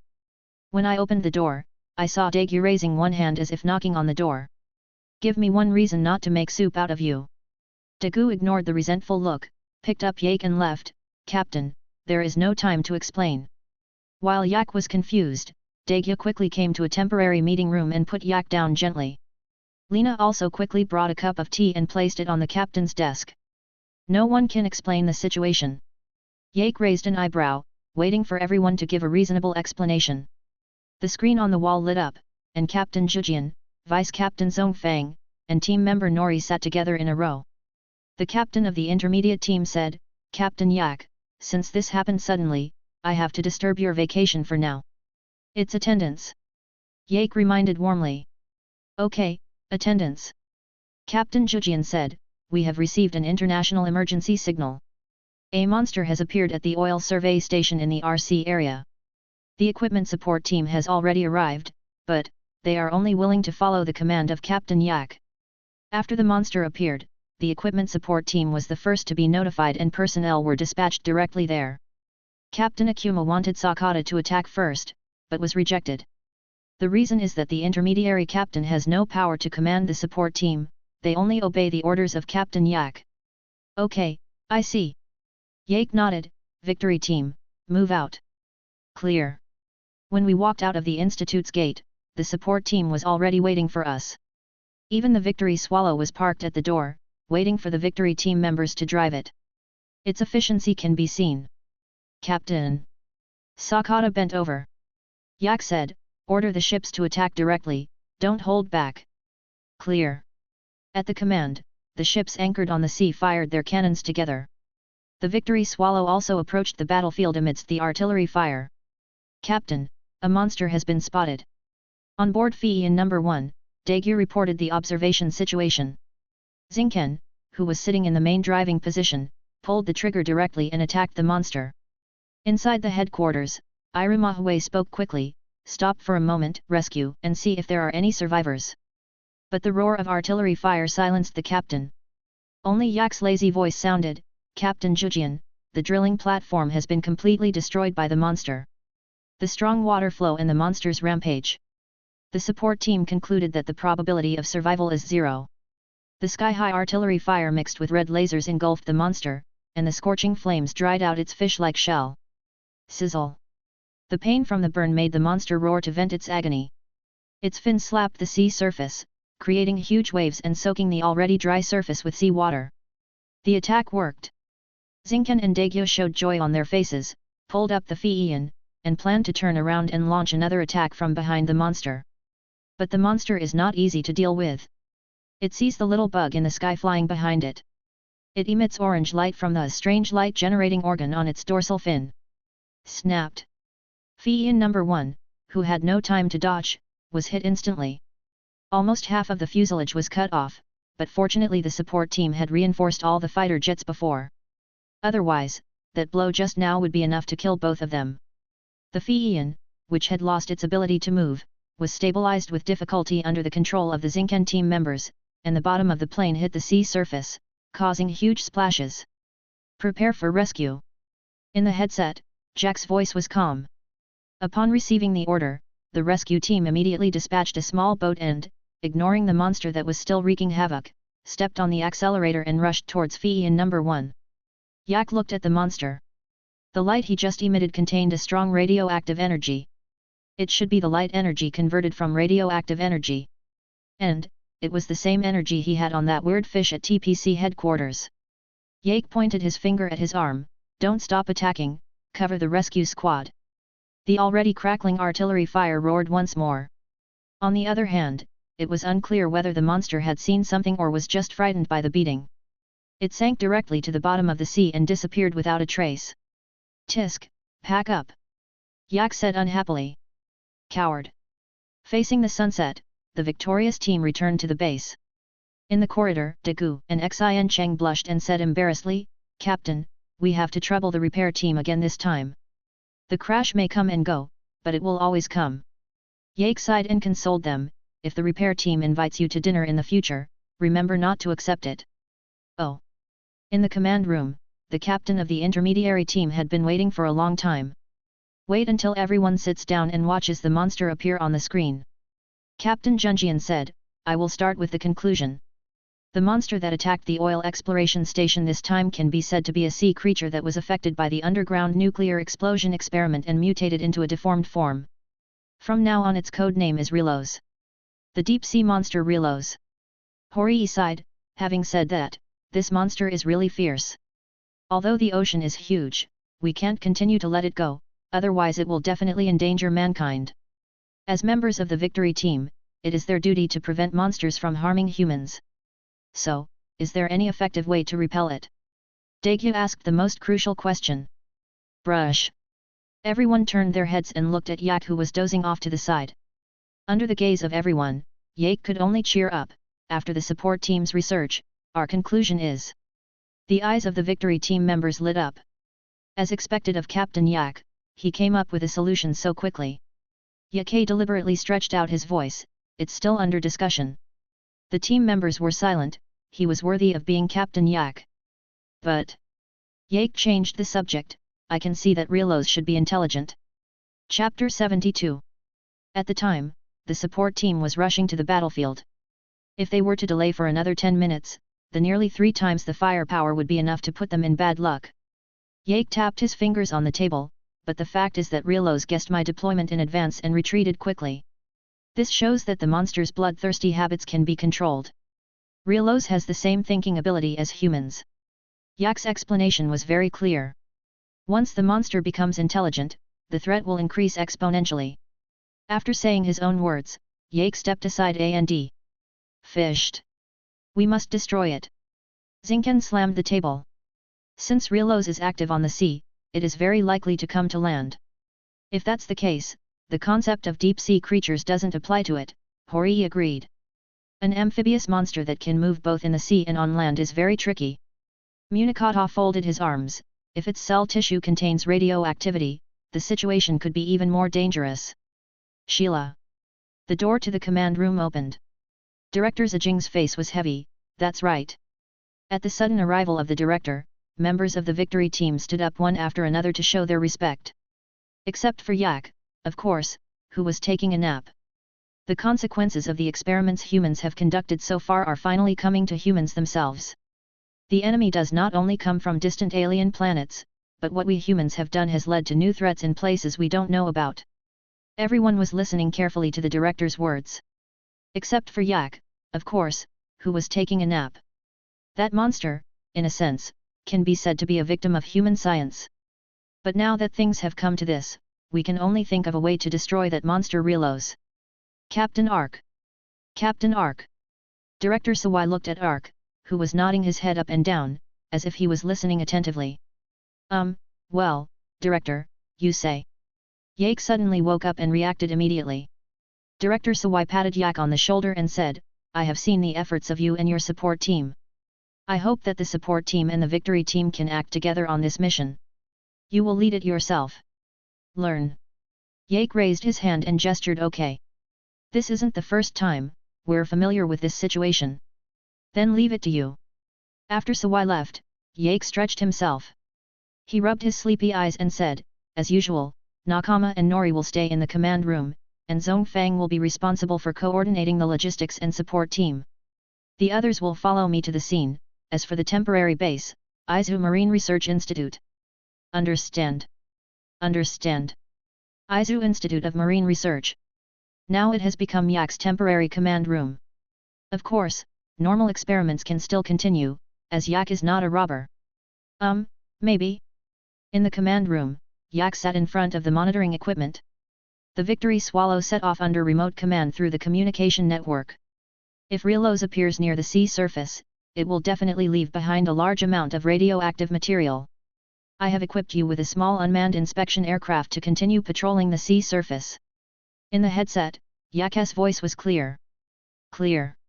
On the Victory Swallow, Dagu responded. Drop drop. In the CO pilot seat, a signal came from the drone detection screen in front of Dagu. The specific location is thoughtfully marked. Temporary command post, this is Unit 1. Based on the situation on the scene. The unmanned reconnaissance aircraft detected the track of Rielos in the sea 240 km east of Iwo Jima. Keep following up. Yake ordered. The Fiian, flying side by side, finally saw the trace of Rielos. On the sea below, a huge blue monster floated on the water, and the splash of water was enough to overturn a small fishing boat. Okay, find the monster's trace and attack. The Zinken team members cheered up, sped up, and charged towards the monster head-on. Choo choo choo! Red lasers shot out from the Fiian, leaving brilliant sparks on the protruding head of Rielos. Just as the two were about to collide, Zinken pulled the joystick. Victory Swallow No. 1 flew like a soaring spring swallow, drawing a graceful curve and barely avoiding the attack. Woohoo! So cool! Zinken shouted excitedly, the captain's support team is awesome. They overhauled the Fiian and refitted it. The captain's support team is the best. Seeing her happy expression, Daegu hesitated to speak. When they went to the hangar to pick up the plane, the resentment in the eyes of the repairmen almost devoured them alive.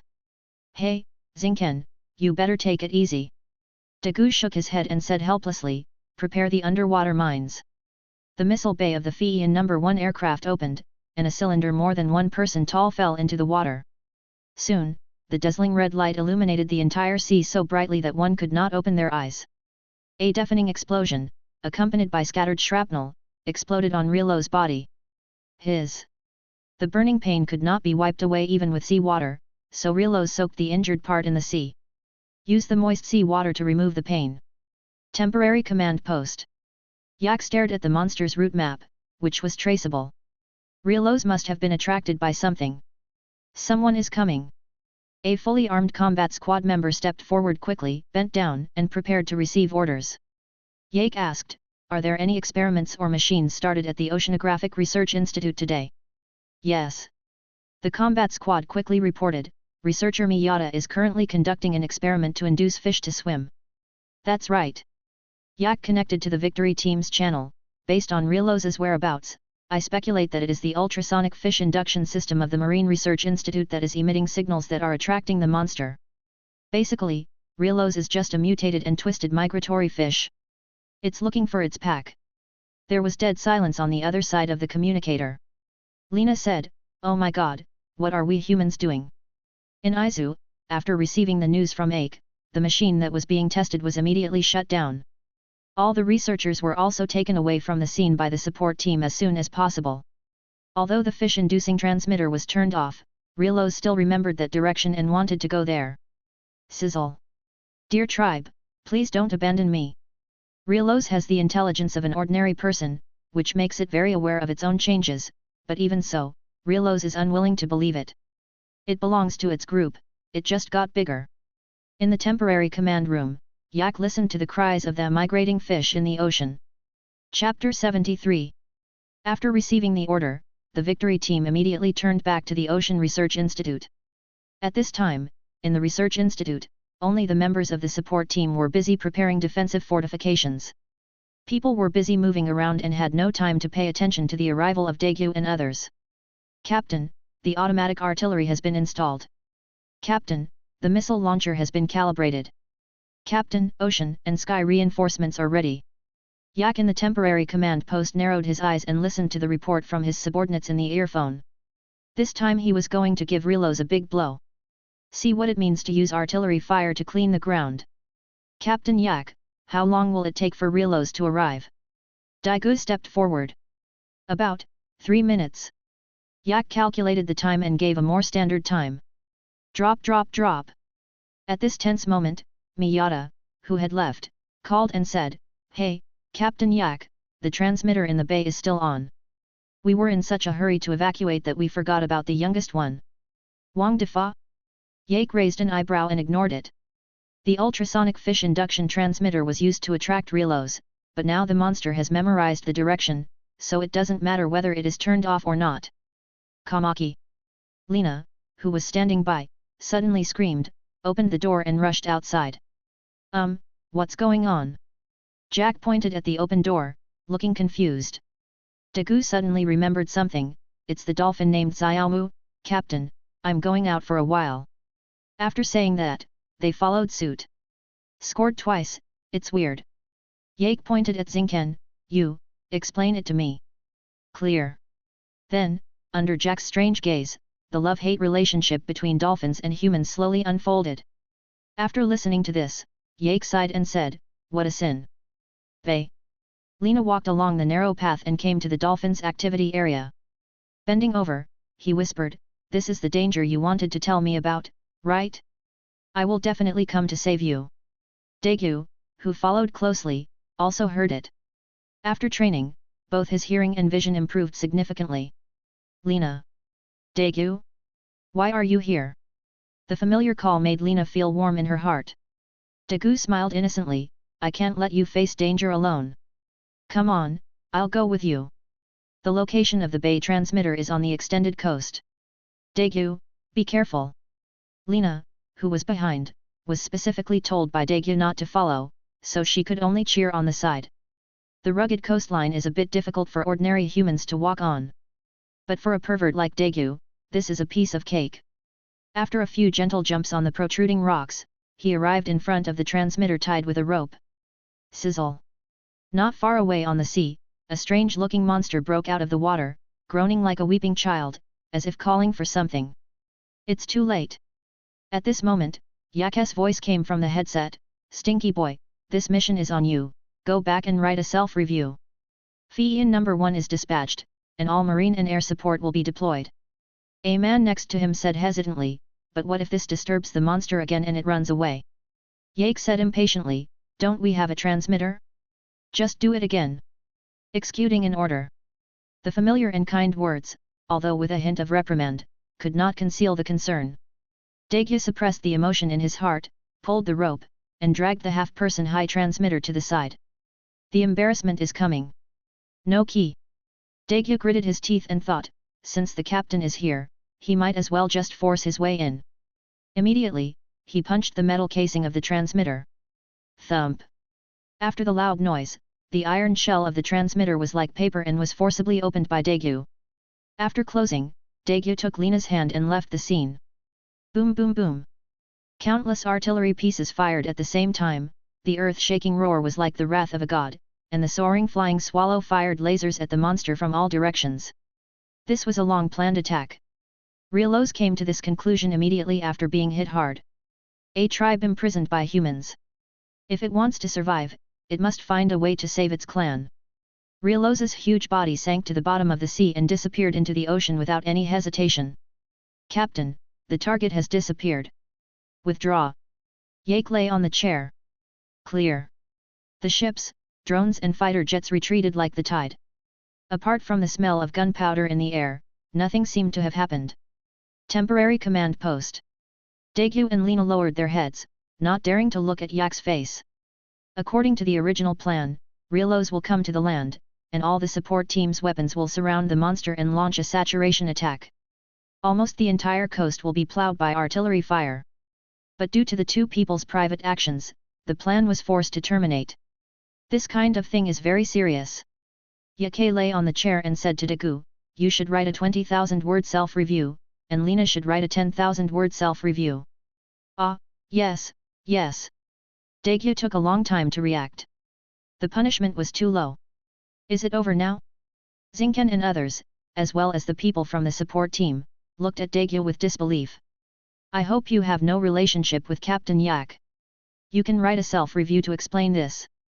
Zinken asked, "Captain Yak, what is our next plan? This failure has alarmed the monster, and it will be more cautious next time. Take over researcher Miyata."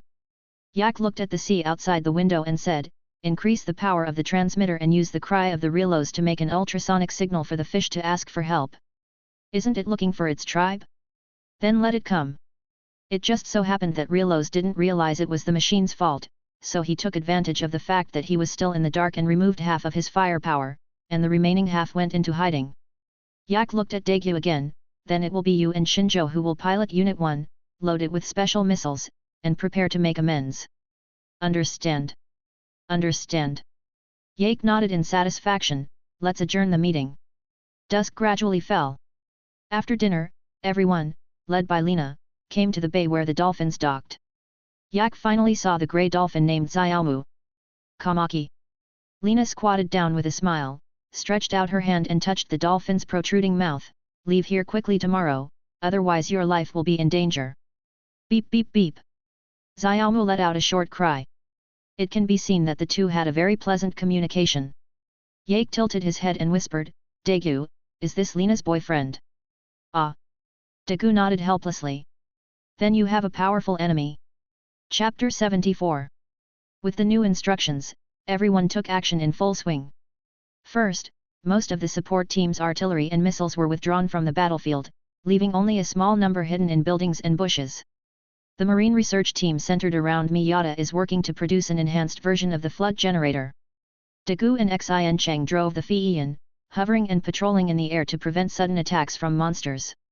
As for AK, well, taking a look at the overall situation. 3 days and 3 nights without sleep. Miyata's originally rosy face turned pale and listless. These days, I have been working overtime all the time, and it has almost pushed me to my limit. Yay, Captain Yak, we are done. Miyata's legs were weak and he could only hold on to the table to prevent himself from falling. Next to it was an oversized ultrasonic fish-inducing transmitter, but due to the tight schedule, the wires were still exposed. Yake nodded and said, "Thank you for your hard work, researcher Miyata. After this, we will double our investment in the Marine Institute's programs. You deserve it. Add funding." Miyata seemed to have been injected with a stimulant, and his pale face was covered with a blush. "Thank you Captain Yake for your strong support. Thank you for your hard work."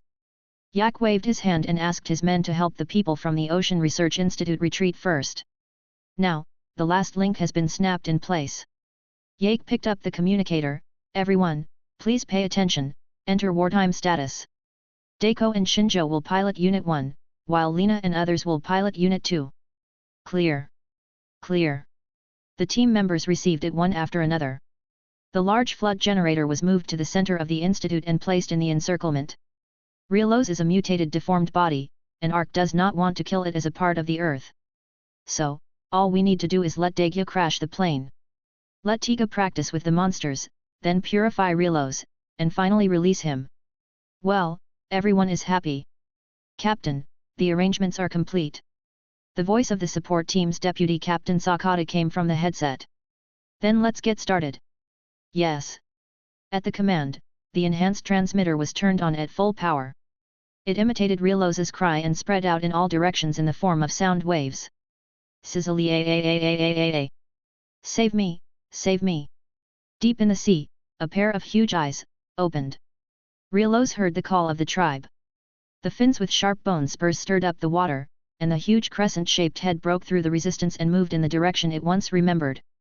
"Sizzle. Clan, here I come." Institute of Oceanography, Temporary Command Room. The life detection radar responded. "Captain, a giant life form is coming towards us." Yake, who was resting with his eyes closed, let out a long sigh and said, "Tell all units to get moving." As Rielos got closer, the shape on the radar became clearer. Only Rielos, who was supposed to surface, crossed the coastline directly this time, and there was no movement on the ground. Yake frowned slightly. "Everyone, please be careful. Rielos can dig holes." "What?" Daegya was a little confused. Thump. There was a loud noise on the ground, and high in the sky above Fian No. 1, Daegya saw the ground where the transmitter was placed collapsed.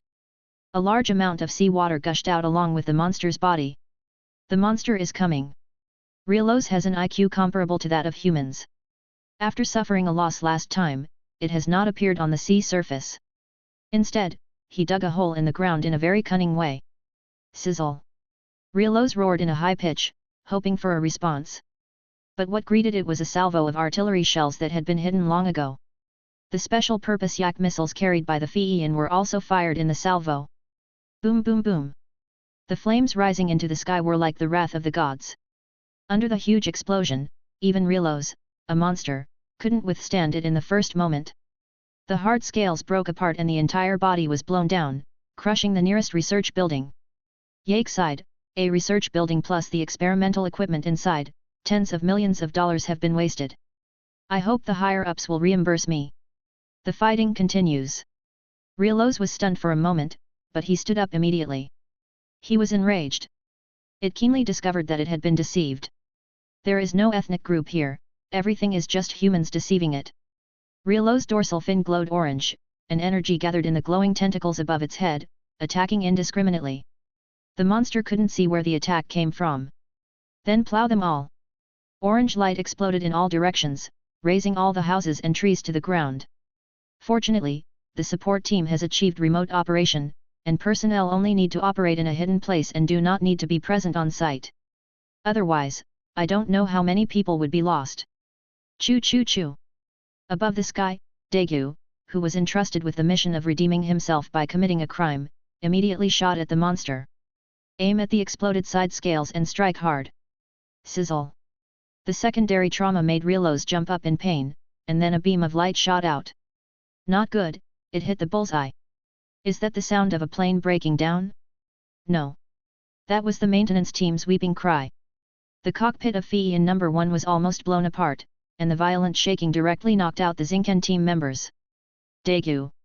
On Fiyin 2, team member Lina, who was assisting from the side, called out loudly. Then, a light appeared. A giant was holding the falling Fiyin 1 in his arms, and his hands were protecting the cockpit. Ultraman Tiga. Tiga's sudden appearance instantly made Lina feel relieved. In the command room, Yak also urgently ordered his team members to stop and give up the battlefield. Now it's time for the two of them to fight.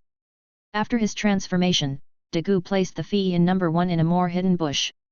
Just. Daigo's battle cry attracted Riolo's attention.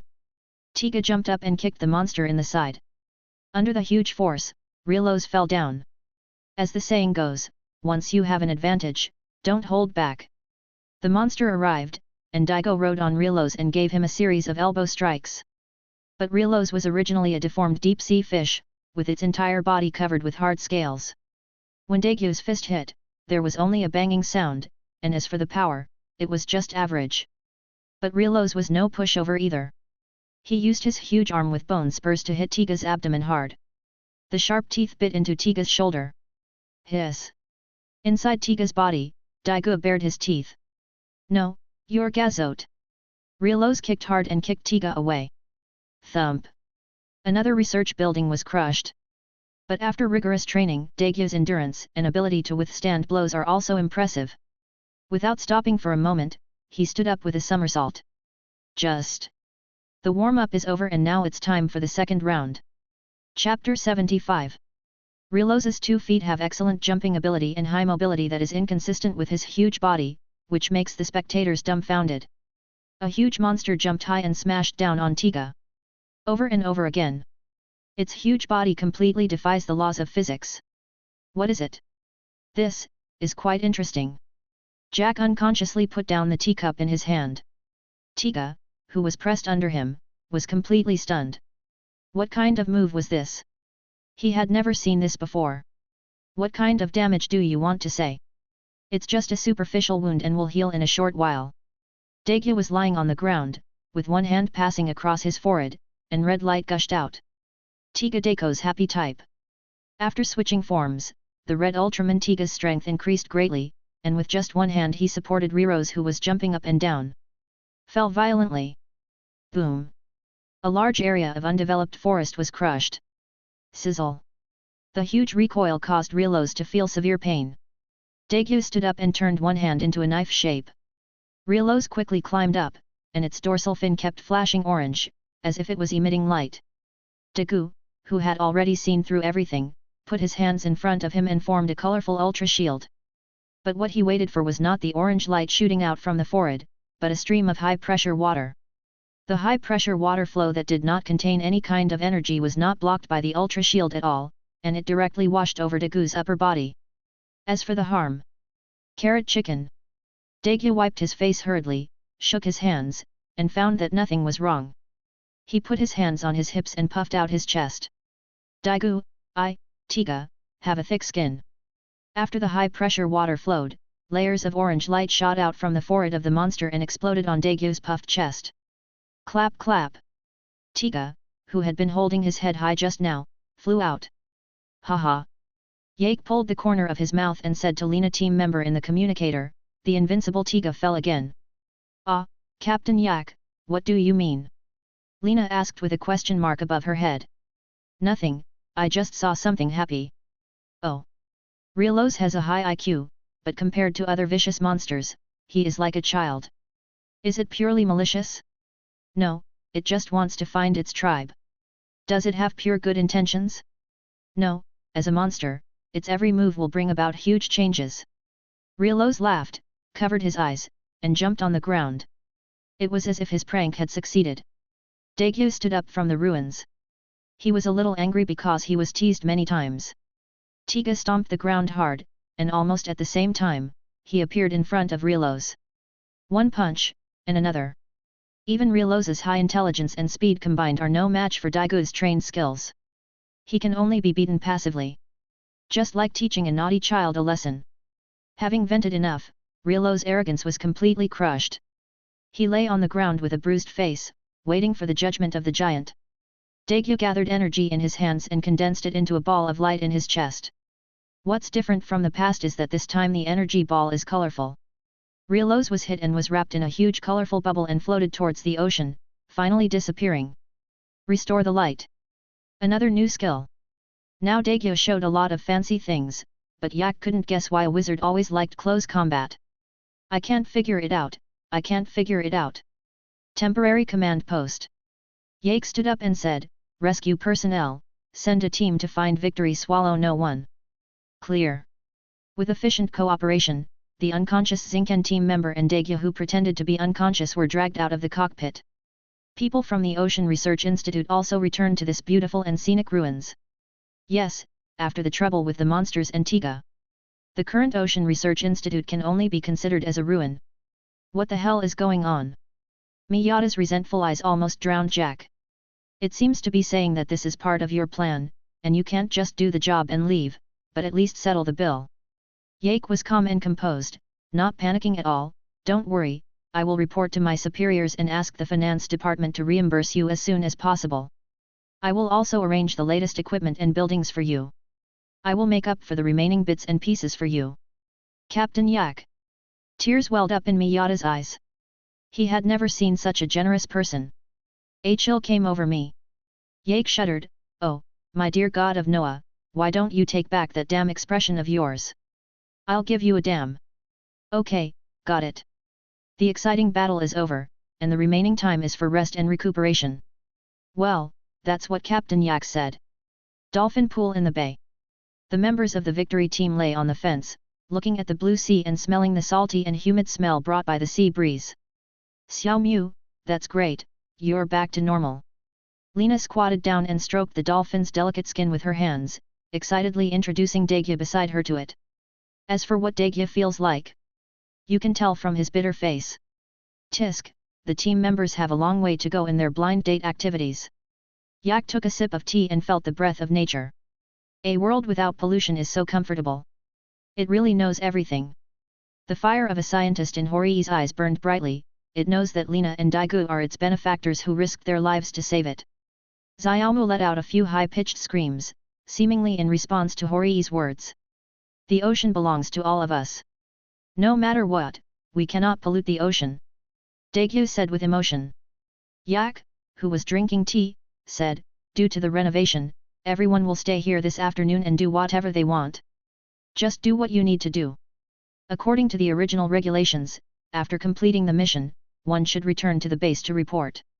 However, the one who led them to carry out the mission was Captain Yak. Great! Lena cheered and unbuttoned her Victory team uniform, revealing the black swimsuit underneath. When did she put it on? The fair skin and the black fabric of the swimsuit shone brightly in the sunlight, making Daegu unable to open his eyes. Wow! Everyone was shocked and then rushed away by Yak. Only Daegu was left standing there, unable to even open his eyes. Look at the hammer. Yak glanced at Daegu with disdain, saying, get out of here. After saying that, he kicked Daegu hard on the butt. Daegu flew high. Snapped. Fall into the water. You two, have fun with the dolphins. I have something else to do so I won't accompany you. Yak waved goodbye and turned to leave. He has more important things. Cleaning up nuclear explosion experiments on the seabed. Tisk, what a hard life. This time, he will make a lot of money from the reward. Chapter 76. Somewhere in the ocean. A black shadow streaked past and stopped above the underwater nuclear explosion site. This is it. Yak took a quick look to determine the location. His originally short figure quickly grew larger and gradually turned into a huge, ferocious monster. Godzilla. The true balancer and guardian of the earth. When Yak's huge feet stepped on the seabed, the pressure released was terrifying, but the faint breath of the earth attracted many sea fish with little IQ. The place is full of fish affected by radiation, with deformities, extra gills, and 3 eyes everywhere. Rielos was born here. Its distorted genes made it grow bigger, and then it devoured the small fish and shrimp around it. Then came the bigger fish, and finally the deposited radiation turned it into that horrible appearance. In just a few seconds, Yak saw many huge deformed creatures that were over 10 meters in size. Call. The black water spread around Godzilla's ferocious head, and it was impossible to see clearly for a moment. Immediately afterwards, an octopus rose from the ground, and its tough tentacles tightly wrapped around Godzilla's head. It's going to eat Yak. How pathetic.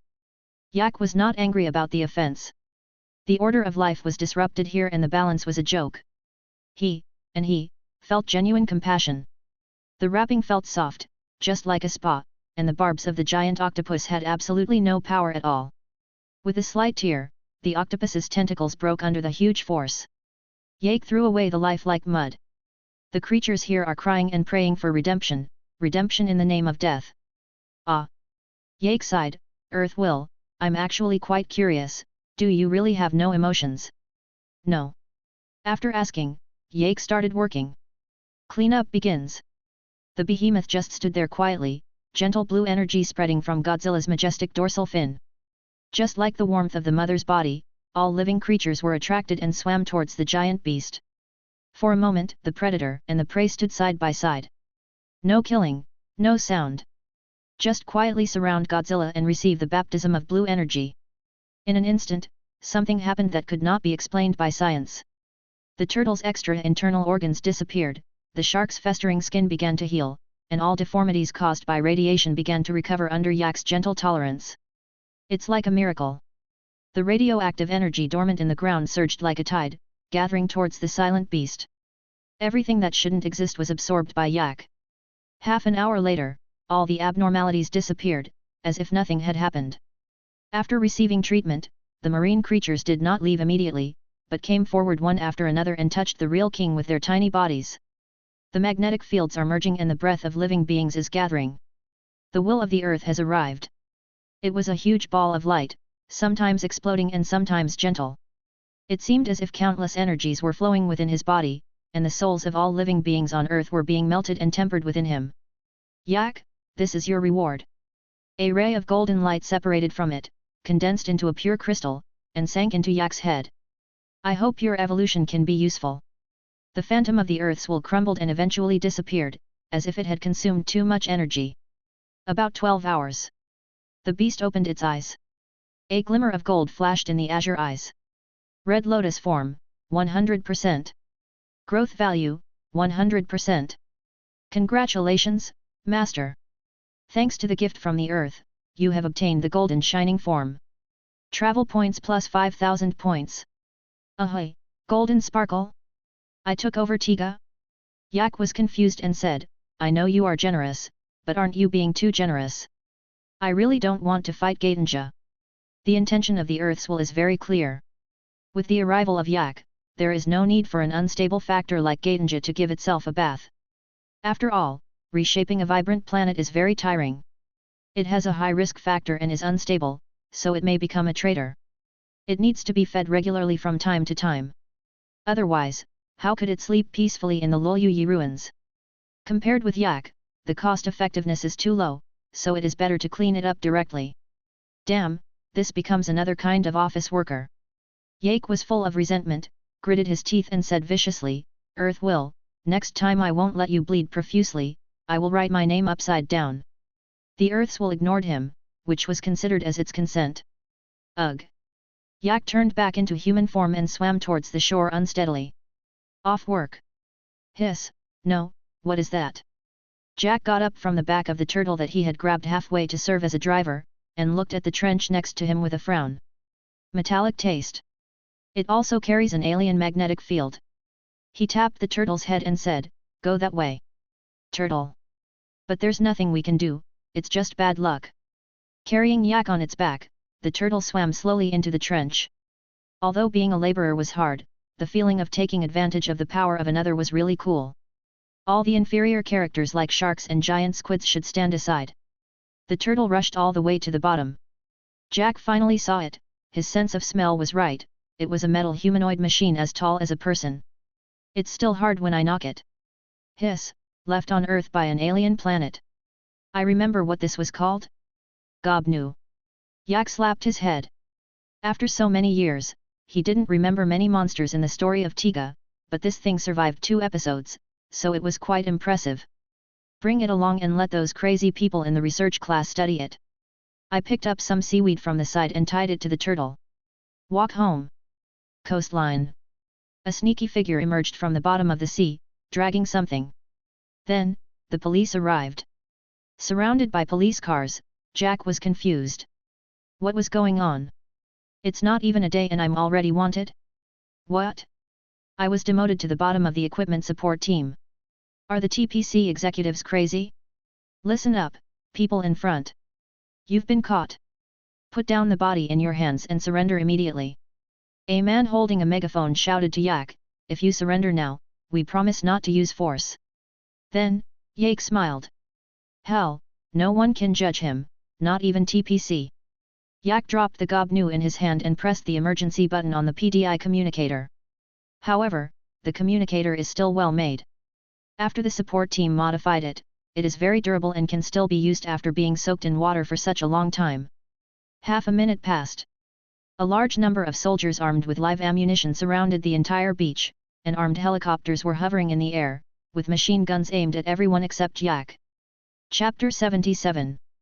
Now, can we talk about what's going on? Yak smiled, without any threat in his expression. The scene fell into dead silence. Snap! The gun fell to the ground. There followed a series of sounds of weapons falling. The leader of the police station stood up trembling, holding his head in his hands. Everyone else was dumbfounded. He recognized the logo on the attack helicopter. Equipment Support Team. TPC's strongest logistics force. He had the honor of participating in a rescue seminar to support the team leader. This is a misunderstanding. The police chief suppressed his inner fear. Oh. Yak nodded slightly, please start your performance. Seeing that they were able to communicate, the police station leader quickly explained what had happened. They said they received a report from nearby residents that someone was acting suspiciously and seemed to have killed someone and dumped the body. It just so happened that some suspicious figures had appeared recently, so the police were immediately dispatched. Yak sat on the chair brought by the team members. Suspicious figure? Talk about it in detail. The calm tone just showed that Yak was in a good mood. The police leader finally put his mind at ease and said quickly, we have received news from the headquarters that strange things have been walking on the streets late at night recently. People call these things steel-masked people. We also received an alert yesterday about a similar figure appearing. So, monsters appear one after another, making everyone nervous. In that case, I won't stay any longer. Yak stood up and pointed at the metal man beside him, take the things and let's go back to the base. Understood. The support team took quick action. Congratulations, my lord. The team leader bent over and didn't dare to get up. Only when there was no sound did he dare to raise his head and said to the people around him, transfer the person who delivered the message tonight to the ravine. Yes. TPC Far East Headquarters. Upon hearing that Captain Yak had returned, Daegu was already at the entrance of the base to greet him. Team leader. Daegu waved his hand cheerfully, where have you been? You asked us to return to the base, but you disappeared. Some little things. Here, look. Yak nodded to the side. At Yak's signal, Daegu opened the black travel bag, revealing the metal man inside. Captain, what is this? How would I know? Yak said confidently, it's just some junk I picked up along the way. I'll give it to the research team to slice and study later. The current support team has everything and is no longer the old, shabby and half-baked team it once was. If Yak has to do everything himself, then what is the point of him strengthening the team? Dagu's mouth twitched. By the way, Max Power System has started the space experiment. Captain, come with me to take a look. After saying that, he carried Yak away without further ado. The accompanying support team members were about to step forward to stop them. He was stopped by Vice Captain Sakata, who warned him, don't worry about the captain's business. But, the one on the victory team. Sakata warned, Team Daegu is the captain's confidant and good friend, and the two have a very good relationship, so just pretend you didn't see it. Otherwise, if something goes wrong, I won't be able to save you. Yes. Inside the commander's room, Daegu gently placed Yak on the chair, and Horii beside him brought him a cup of tea. Yeah, good eyesight. Yak glanced at Horii with appreciation. Captain Ark. Hello, Captain. Irimake, Munikata and others all extended their greetings. There's a signal coming from the test plane driven by Lena. Team member Yerui transferred the communication to the big screen. On the screen, Lena in the cockpit was wearing a helmet, her eyes showing a hint of excitement and fear. The max power system was proposed by Dr. Yaoi of the Scientific Research Bureau, together with the support team's scientific research team. A research project centered on Dr. Yaoi. Simulation experiments had been done earlier and now they were moved to space for field testing. But Yak frowned slightly. Why did he show up in person? It's okay to use unmanned control first. Team Lena in the universe said, now let's start the test of Max's power system. Open the restraint and place your hand on the putter. Whether at the base or on the test aircraft, everyone was on high alert. Lena took a deep breath and said, begin. Use one hand to push the club forward. The test plane shook violently, and the energy bursting from the engine made the entire cockpit shaky, as if it would disintegrate in the next moment. The tremendous energy visible to the naked eye forms a torrent at the tail of the spacecraft. It's out of control, I have no way to control the power. Lena forced herself to remain calm and tried to control the spacecraft that was about to lose control. In the command room, everyone's nerves were instantly tense. Irimahue immediately said, Team Lena, stop the test immediately. You can't stop. A voice immediately interrupted Irimake's words. Director Sawai, Commander Yoshioka, and Dr. Yao walked into the command room. The person who spoke just now was Tetsuji Yoshioka. Director Sawai, the new propulsion energy used in the MAX project has not yet reached the stage where it can be tested with real people. Munakata stepped forward, eager to terminate the test. This action made Dr. Yaoi come forward angrily, you are talking nonsense, do you mean that the MAX system is not usable? Dr. Yaoi argued for the work he had worked so hard on. Indeed, with the addition of the support team, Max's research on the power system has been much faster. The degree of completeness is also quite high. Dr. Yaoi is full of confidence in this real-life experiment.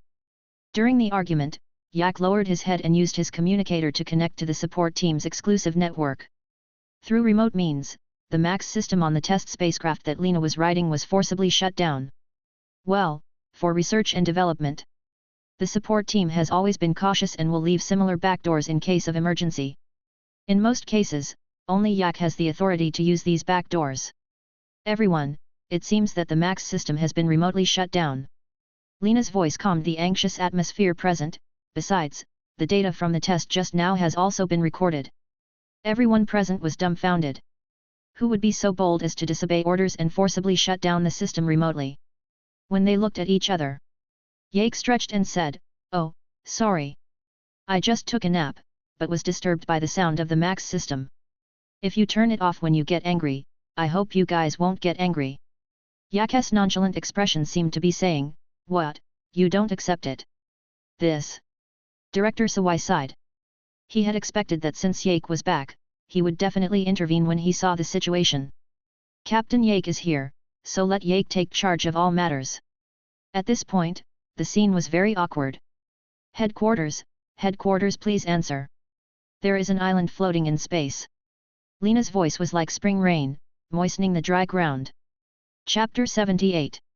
Team Lena, are you awake? Captain Nakama frowned and said, Dr. Yaoi, this new system should not have any effect on the human body. It is hard to feel comfortable with something brand new, a new energy source that has not been tested for wear and tear on the human body. How can we know this kind of thing at the beginning? Because this is a new power that humans have never experienced. We have to experiment with it. What's your attitude? We are both scientists, and I cannot accept your statement. Dr. Yaoi's words made Horii completely unable to sit still, and he stood up to refute. Whatever you say, I still have to analyze the data. Excuse me. He said it in a nonchalant tone, without any emotion at all. Dr. Yaoi turned and walked away without looking back. Horii was dumbfounded by his arrogant attitude. No, Captain Ark this. A Frankenstein doing scientific research. Yak shrugged. There were many bomb maniacs in his own research class, so he was used to it. Dr. Yaoi has good talent and a first-rate attitude towards scientific research, but in terms of human relations, well, there is basically no such thing. Daigu, who was originally attending the class, looked at Professor Yaoi's back and followed him secretly. Yake said, tell Lena to return immediately and go to the support team for inspection. The meeting adjourned. Understand? After saying that, Yake staggered out. Inside the elevator, Dr. Yaoi was about to close the door. A figure rushed in. Team Daegu.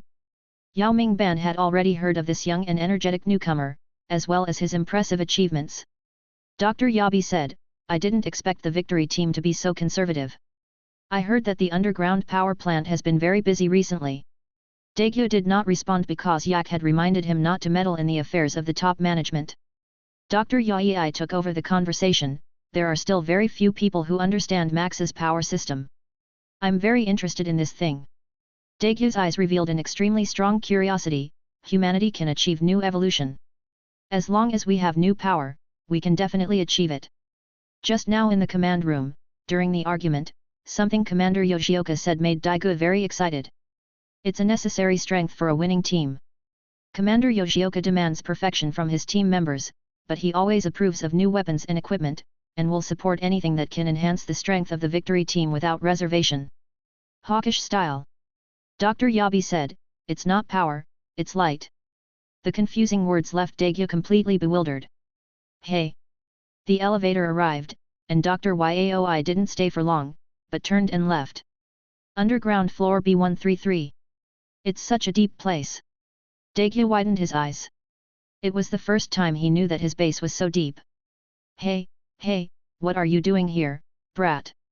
A familiar voice came from outside the elevator.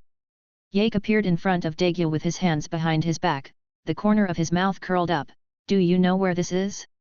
Trespassing is a straight, capital crime. Daegu shuddered. Captain, what a cold joke. A guy who doesn't have any humorous germs deserves to not be able to find a girlfriend. Yake rolled his eyes and dragged Daegu out. Come on, I'll show you some good stuff, what you want to see. The two of them were arm in arm, walking side by side on a deserted road. Captain, when did the max power system begin to be developed? Why did I only know about it today? Facing Dagu's question, Yake did not shy away from it. It was probably when I first arrived not long ago. There was a prototype in the Science Bureau, but not many people were working on it. After I found it, I made a small investment, and I didn't expect it to have so much potential. After that, it became confidential, and only a few high-ranking people knew about it. As for you, your rank is not high enough. TPC's underground facilities are huge, mainly because the organization is rich. With Yak's leadership, Daegu no longer has to run around like a headless fly. E7 region.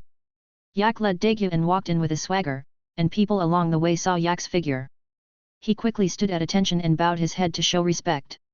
On the observation deck, Yak pointed to the spaceship being built below and said, No, that's called Atlantis, a new type of battleship that uses the max power system as its main core. When the time comes, I will let you be the captain. Real or fake? Daigu's eyes widened as he pointed at the battleship below that was more than 40 meters taller than Godzilla. I'll be the captain. As a new member of the team, it is impossible for me to have such an opportunity. Yake shrugged. As long as you don't crash, those guys in the repair team will really make soup out of you. Captain, that must be the max system. Daegu automatically ignored what Yak said and pointed to the open engine below. Densely packed pipes are connected together, and the copper-yellow metal texture clearly indicates its power. In the corner, Dr. Yaoi looked at Daigu's excited face and finally smiled.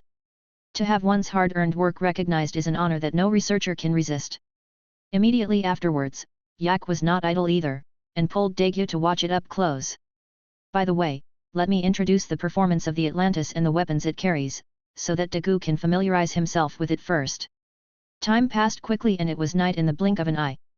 Yak had already slipped away early, but as for Daegu, he still had to patrol. Well, the hard life of a newcomer. On the streets in the city center, Daegu and Zinken drove the tram car and patrolled the quiet streets. On the dim street, there were only the lights of the tram truck and the orange glow of the street lamps above. Patrols are very boring. Daegu spoke first. Zinken, there are rumors that tin men appear on the road recently. Have you heard about it? It may be just a rumor. After all, there will definitely be casualties when something like this appears. Zinken yawned and said, if they are really monsters, why are they scaring people everywhere? A prank? That's true, but last time Captain Yak brought back a brass metal man. Before Daegye finished speaking, the sound of heavy and slow footsteps echoed all around on the deserted street. Thump thump thump. A strange figure appeared on the zebra crossing. Under the light of the car lights, a tin man is moving independently, crossing the road. Wow! Zinken slammed on the brakes and his mind became clear instantly. He quickly got out of the car, took out the HEP rifle from his waist, and pointed it at the brass man. Stop! Chapter 79. Put your hands up. Zinken held up his HEP rifle and warned, if you move again, I will shoot. The metal man moved mechanically, approaching step by step, but his threats were ineffective. Daegu, who was standing by, held a detector in his hand and said, no signs of life. It's a robot. Robot? Zinken raised his eyebrows. Could it be a new thing made by the Science Bureau or the support team's research group? Pop. Thinking of this, Zinken fired without hesitation. Anyway, Captain Yak won't blame them. If it's from the Science Bureau, then it will be easier to deal with, after all, Captain Yak is supporting them. Boom! Bright sparks burst out from the metal man's chest, and he finally stopped and fell down. Threat removed. Daegye turned on the flashlight and looked at it carefully. This looks so familiar. By the way, the bag that Captain Yak brought back. Zinken, I've seen this thing. Oh? From the Science Bureau or the research class? Zinken was also quite curious, what's the purpose of making such a fragile robot? Daegu shook his head, his expression serious, this is not made in TPC. Captain Yak also brought back a similar metal shell yesterday. The captain said it was fished out from the bottom of the sea, but how did it end up in the city? The metal man on the ground was in pieces. The strange thing is that these things are hollow and not very heavy to hold. There's not even a trace of electronic components, it's like medieval European armor.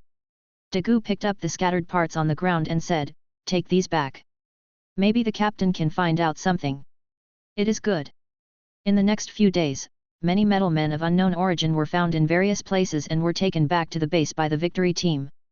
Come here, come a little closer. In the warehouse, a forklift was carrying the newly discovered metal man parts and, under the guidance of the staff, they were piled on an already built metal mountain. There are just too many. Captain, how many are there? Daegye leaned against the fence and looked at the pile of parts that was getting higher and higher. Do not know. Yake looked at his crossed legs, the sausage in his hand still warm. I'm so busy researching these things that I don't have the mood to count them. Why don't you ask the warehouse manager where the records should be kept? Would you like some sausage? After spending a long time with the captain, Daegye gradually developed a lazy temperament. I took the grilled sausage and it was juicy when I took a bite. Now starting the max power test, the base may shake slightly. Overhead broadcast prompts. Yake shook his head, if we rest at the base, how can we sleep? Drop drop. The communicator rang. It was a call from the support team's research team, asking Yak to come over. Captain, I'm going to. Daegu came up happily and said, also, Captain, what exactly is that max power system? Yake was stunned, didn't I tell you last time? I just said it was something used as an engine. As they walked, Ark said, Dr. Yabi made protons and antiprotons collide and used light as propulsion, but the higher-ups didn't care from the beginning because they thought it was impossible. Later, I came here and looked through the files. I found it quite interesting, so I gave it to the research class. Oh. Daegye nodded, not quite understanding. Come to the laboratory. People from the scientific research class had been waiting for a long time. Captain, the mountains send you greetings. A strong man bowed respectfully. This is the research institute responsible for studying metal men. From his physique, you can tell that this person is extraordinary. Yake nodded slightly, tell me what's going on, researcher Yamanaka. Yes. Yamanaka picked up the metal man's arm and said, Captain, this metal feels heavy, but it is extremely hard. After that, for the sake of demonstration, he threw it directly into the tank containing the molten lava. After a few seconds, I took it out and there was no change. I threw it into the liquid nitrogen again and took it out after a few seconds, but it was still motionless. This has surpassed any metal material that humans have ever made, and it is cold resistant, heat resistant, fatigue resistant and has high hardness. It can be inferred that this is not the technology that humans should have today. Researcher Yamanaka picked up the head of the metal man again. We still can't figure out what the 7 single glowing eyes on the face are made of, but when we magnified them, we found that there are patterns inside that look like electronic circuits. Place the 2 helmets in front of a white instrument. After activation, the generated electric current hits the luminous eye. Sizzle. As if some kind of program was triggered, the 2 helmets began to twist and deform, like a ball of plasticine changing in the air, and began to touch and blend with each other. Zzz. The sound of the electric current became louder, and the glowing eyes flashed red. It should be a self-check mode that is activated when some external factors are detected. Finally, the 2 helmets returned to their original state, and there was no reaction even when the current was increased. Researcher Yamanaka explained, the Metal Man's program should have a cycle to delete data records. In other words, the storage space for just one Metal Man is too small. I have an immature suggestion. Dagu stood up from behind Yak. If we gather a large number of metal men together and activate them with electric current, will it be possible? Good suggestion, but... Captain Dagu, are you awake? Yamanaka looked at Dagu as if he were a fool. We don't know the source of these things, and if we conduct such dangerous experiments at the headquarters, we will be shot by Captain Yak. Unless we can knock off a piece of it for research after these things have actively merged. You can say that the people in the scientific research class are crazy, but not stupid. No one would violate the rules that Yak had repeatedly emphasized at the time, so they could dedicate their lives meaningfully to science. But because of breaking the rules and being shot by the captain, he will really be engraved on the pillar of shame in the scientific research class. Scientific research lunatics also have to have some dignity. Yake patted Dagu on the shoulder and said, "Don't be discouraged. Leave professional matters to professionals. You just need to be responsible for the plane crash." "Oh, no. What does a plane crash mean?"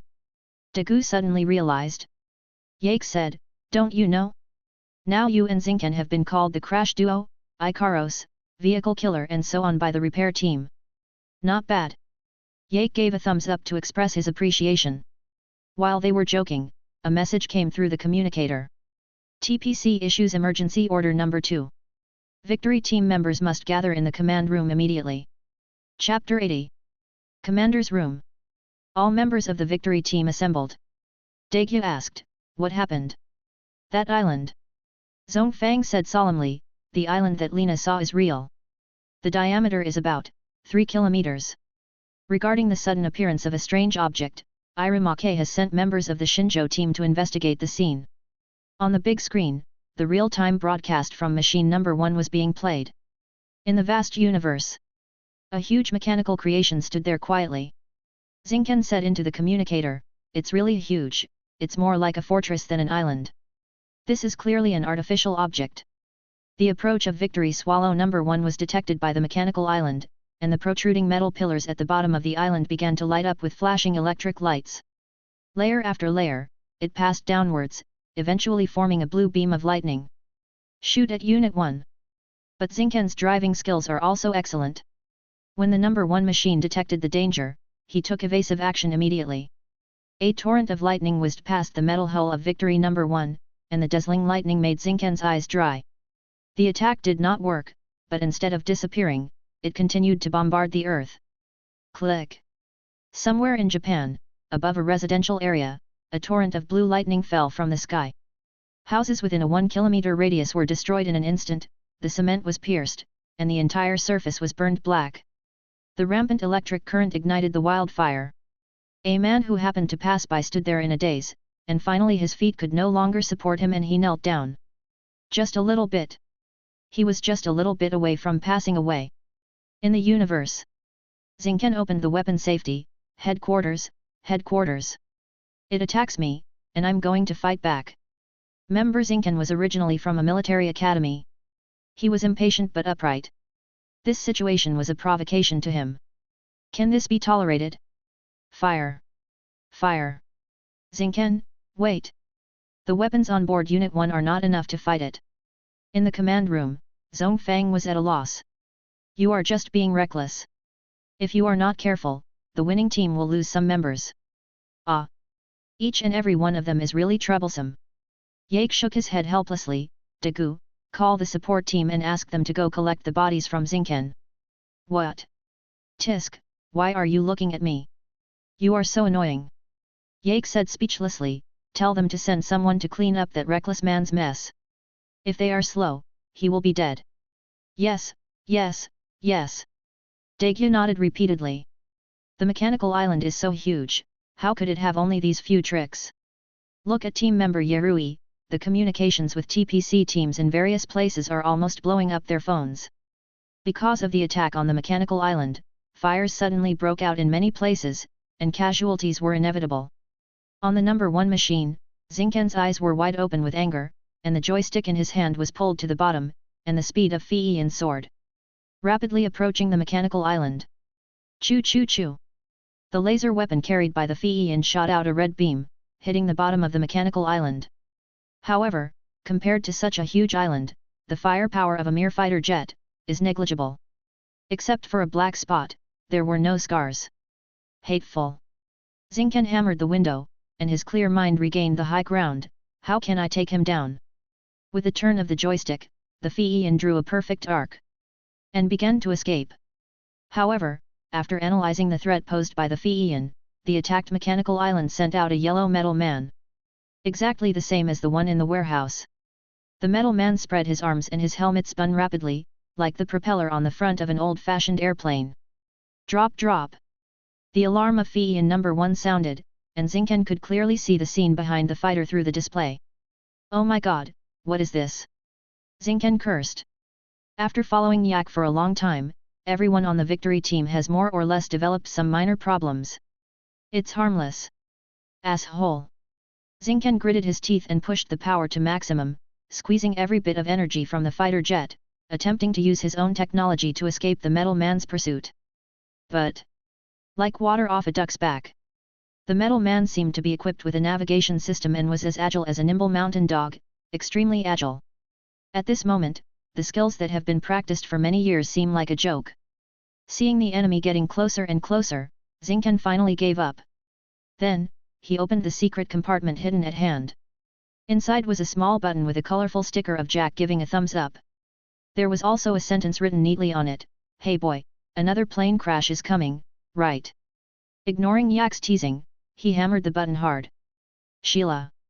The entire cockpit instantly separated from the fuselage and ejected out, and could only be moved slowly in space manually. Boom boom boom. At the moment of leaving the body, the metal man crashed into Unit 1. In the brilliant but short-lived flame, Unit 1 and the metal man were all destroyed. It can't even be repaired, so we can only build a new one. Victory Flying Swallow number 1, miserable. Just as the new city was floating in space, a logistics spacecraft with the support team logo arrived. A swarm of drones hovered nearby, alert for possible attacks. The huge mechanical arm clamped the Zinken's cabin and took it into the body. Headquarters, the capture of the Zinken team has been completed. Let's go back. Clear. Inside the commander's room, Zinken walked in with his head down and an unwilling look on his face. Pop. Colorful fireworks burst out. Yake said cheerfully, "Team members of Zinken, don't be discouraged, even though this attack failed. But you have a new plane flying." "Captain, stop joking," Zinken said with a sad face. At this time, Director Sawai and Dr. Yaoi were also present. But Director Sawai did not blame Shinjo, but patted him on the shoulder and said, "Don't be sad. A victorious player should act like a victorious player." Immediately, he continued, "At the meeting of the top cadres, it has been unanimously agreed to send the Atrides to attack." The victory team members looked at each other, then turned their gazes to Yak, who was drinking tea. "Why are you looking at me? I don't know anything." Yak shrugged, "I've asked for leave for this meeting, but I don't have any objections. I only have one request." "Daegyu, it must be the captain." "This." Director Sawai hesitated. "I promised him, Captain Yak of the support team, and I will stick to my word." Yak had an expression that said, "If you don't agree, I won't do it." "Okay, okay." Director Sawai sighed and agreed. He knew that Daegyu was a good kid with good personality and talent, and he had been with Yak for the longest time, so he must have made some progress. "I guess, nothing will happen. Perhaps?" Chapter 81. Wait a moment. Captain Zhujian suddenly said, "This battleship is also kept extremely secret from us, but I remember it hasn't been completed yet. As the official captain of the victory team, it is inevitable to have such concerns. Max's power system is not yet completed." Dr. Yaoi hesitated to speak, as if he did not want the Atlantis to attack. "We've been attacked. We must strike back against that mechanical island." At the simple meeting, Chief Yoshioka expressed his firm stance. As tough and hawkish as ever. Yak didn't say anything. After all, he was just a small team leader and he just had to do his job honestly. As for aliens and the like, just kill them. The kind Captain Ark despises all aliens. The Atrides was not built for war. Dr. Yaoi did not shy away from Yoshioka's identity and went straight ahead. The role of a warship is to fight and deter. This is especially true for new warships like the Atlantis. But Dr. Yaoi's words are full of contradictions and are puzzling. Horii said, "Dr. Yaoi, I heard that you have spent 20 years researching the Max power system, right? What is your purpose for doing this?" The initial wish. Dr. Yaoi didn't dare look into Horii's eyes. "This is because I firmly believe that it can maintain peace on Earth. I want to hear the truth from you." Dr. Yaoi was silent for a while, and finally raised his head and looked directly into Horii's eyes. "Since I was a child, I have wanted to build a ship that is so big that no one has ever seen before. Eyes as pure as a child's, sparkling with dreams, this is the purest beauty of a man. Dr. Yaoi, the paper airplane of dreams must always take off, right?" Yak held a teacup and greeted Yaoi, "The essence of a battleship is a tool of war, and a lion raised among sheep will eventually eat the sheep. Do you think so? I understand. I'll leave it to Team Daegu." Dr. Yaoi looked solemn and bowed slightly to Team Daegu. That was the captain appointed by the operations department. Finally, Director Sawai stood up and said, "The victory team will board the Atrides immediately and stop the attack from the mechanical island." In the long corridor, many TPC staff were busy. The emergency deployment of the Atlantis brought about a huge amount of work in a short period of time. Yak led the victory team towards the hangar. During the run, Xingken, who was released, greeted Daegyu happily. "Emergency. Intruders have been detected in the base. There are a large number of them. All personnel are on emergency alert." The members of the victory team looked at each other in bewilderment. Who could be so bold as to attack the support team's lair? On the side, Jack had already called Sakata and asked them to send people to kill the invaders. "Captain, how about we?" Daegyu hesitated to speak. Yak shook his head, "Our mission is to fly the spacecraft, and we can leave these things to the support team." "Understand." Inside the hangar, rows of orange-yellow metal men marched in the same pace, moving straight towards the Atlantis. The obstacles along the way were cleared one by one. Even the scientific researchers who stepped forward to stop it were lifted up and thrown out. Yak stood up and said, "Leave this to me. Daegyu, take your men to the Atlas. Remember, you are the captain." The captain was willing to help them stop so many metal men on his own. Daegyu opened his mouth and wanted to say something. But he was stopped by Yak's stern eyes. "Captain Daegyu, this is an order. Understand?" Watching the team members leave, Yak breathed a sigh of relief. There was no one else except the researcher who had fainted. Yak jumped down from the platform, not caring at all about the height of 4 or 5 meters. After a long time, he took out his belt and put it on. "Hinkson. Arc 1. Singuries. Destruction. Ruin. Despair. Destruction. Conclusion 1. The only conclusion. A thick morass of malice gushed out from the depths of his heart, and countless withered arms stretched out, intending to drag these things and fall into the abyss with them. "It's been a long time since I felt comfortable." The mechanical eyes on Yak's mask flashed scarlet light. He could feel the panic that was rampant in the base. This was his nourishment and energy. "I have found a taboo. Clear it. Clear it." The glowing eyes on Gobnu's head locked onto Ark. He, let's practice." Yak smiled slightly. "Today's exercise has begun." The Atlas. The victorious team led by Daegyu went up. Standing in the command position, Daegyu suppressed his uneasy heart, took a deep breath and told himself that he could do it. Daegu asked, "How long will it take before it can be launched?" "Since the max power system has not been fully developed, it needs to be preheated and loaded first." Lena said, it will probably take another 3 minutes.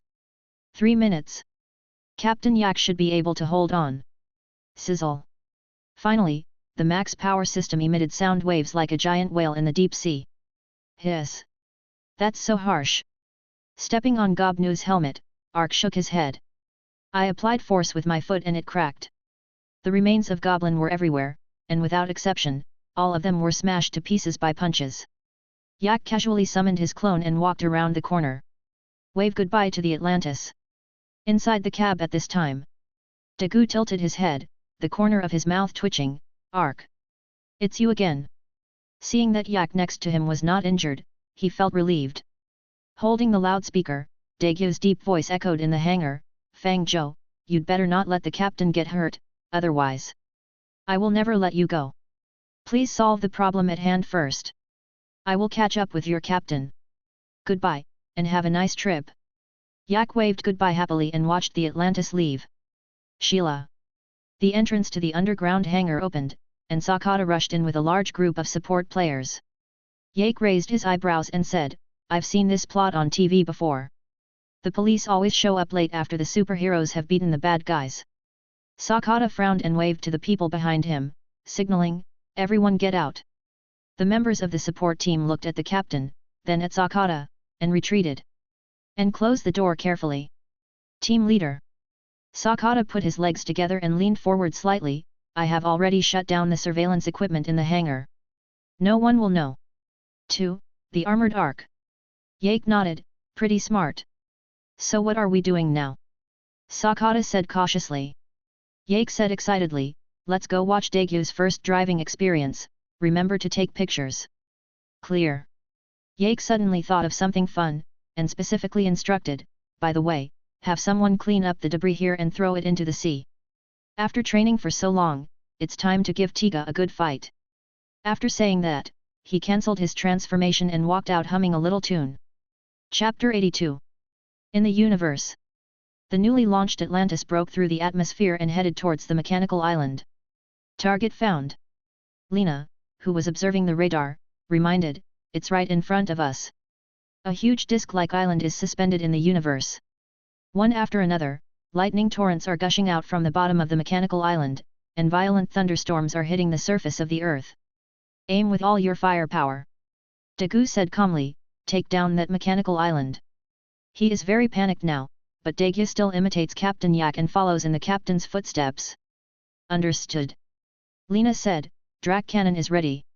At the front of the Atlantis, the barrel that occupied almost half of the ship slowly rose up, and the small laser weapons installed around it opened their outer shells. The warship now looks like a fully armed hedgehog, revealing its original hideous face. Start the attack. Dagu ordered. The Atlantis was firing at full power, with dazzling white lasers and never-ending attacks like a brilliant meteor shower. Boom! The Drac cannon fired, and a bombardment powerful enough to destroy a city roared forward. Target. Mechanical Island. In an instant, the flames devoured everything wantonly. The flames of hell were like the devil's minions. Even if you looked up on Earth, you could see the shining red light. Soon, the flames dissipated. The bottom shell of the mechanical island was shattered, and human weapons actually damaged it. It was enraged. The attack by Atlantis had clearly disrupted its work. Danger clear. Countless metal men rushed out from the mechanical island in groups, launching a suicide attack on the Atlantis. The fearless suicide trucks exploded in various places on the Atlantis, and the violent shaking made it impossible for people to stand steadily. Fortunately, the support team made the hull of the warship very strong, so it could barely withstand this attack like a rainstorm.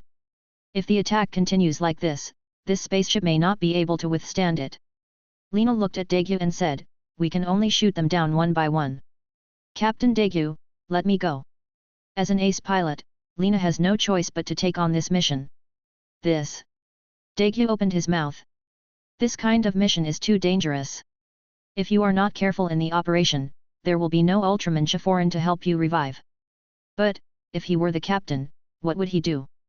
Dagu said, let me go. You are the captain. Lena said firmly, commanders cannot be present on the battlefield, of course, with the exception of Captain Yak. Besides, if it was Captain Yak, he would definitely agree with my plan. Without giving Dagu time to think, Lena stood up and ran towards the fighter hangar. Lena, wait for me, I want to go too. Daegyu said with red eyes. Screw this conductor, I'm not cut out for this. Letting a woman go up while he secretly hides behind, what kind of man is he? Only Horii and Shinjo were left staring at each other. Shinjo said helplessly, Horii, why are you looking at me? I don't know how to operate this big thing. Well, I'll try my hand at being a captain, too. Horii rubbed his hands, max power system is ready to charge, estimated time is 30 minutes. Daegu, Lena, I leave it to you. Understand? Commander's room. Having completed his mission, Yak walked in with his hands behind his back. Director Sawai, Captain Akuma, Dr. Yaoi, Old Man Yoshioka, what are you looking at? Seeing Ake's careless look, Yoshioka was furious and said, please call me Commander Yoshioka. Okay, Old Man Yoshioka, I understand, Old Man Yoshioka. Yake pulled up a chair and sat down. Oh, the first battle scene of the battleship. Hiss, that's not right.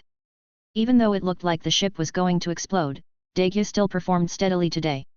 It seems that we need to continue to increase the money for the maintenance team and hire more people. Captain Jujian said helplessly, just now, Team Daegyu drove the Victory Swallow and went out with Team Lena to stop the Metal Man's attack. Captain Yake, is there really no problem with your arrangement? This is like the ZW of the White Bear country. When the charge is sounded, the ZW will rush forward faster than the vanguard, carrying their small bench-shaped engineer shovel. This is not a joke. If the commander is not careful when he goes to the battlefield to act as a suicide squad, the whole army will be shocked. Calm down. Yake drank tea comfortably. This is a brand new experience for Daegu, and it doesn't matter how he performs. At least it fulfilled a boy's dream, didn't it? Yak blinked his eyes, revealing his true nature as a playboy. Irumahue was both angry and envious. I don't know whether it is good or bad for Daegu to meet you, Captain Yak. You are probably the only one who can take out such a precious new warship without hesitation to play with a team member. Oh. Yake squinted his eyes. The support team, have money. Let's keep watching. Everyone's attention turned back to the big screen. At this moment, the Fiian, driven by Daegu and Lena respectively, attacked. With the new fighter jets sharing the pressure, the Atlantis instantly felt much more relaxed. Daegyu made a gesture, and Lena on the opposite side immediately understood. Almost at the same time, the two Fiians turned to opposite positions. Draw a heart in space? Yak in the command room was stunned. No, I asked you to be the captain, and you show me this. Team member Yerui, write it down for me. Yak waved to Yerui behind him. However, the effect is still good. After the cross, lasers fired in unison. The red laser cut through the Metal Man's shell effortlessly, and the explosion tore the Metal Man next to it into pieces. With tacit cooperation, a large area was cleared in just a few minutes. Even the Metal Men on the Atlantis had to rush to support. The battle continues. I don't know how much time has passed, but after a long and intense battle, more than half of the energy on the Fiian has been consumed. Damn it, one after another, it's endless. Daegu Song's shoulders were a little stiff as he looked at the guys who kept flying out from the mechanical island.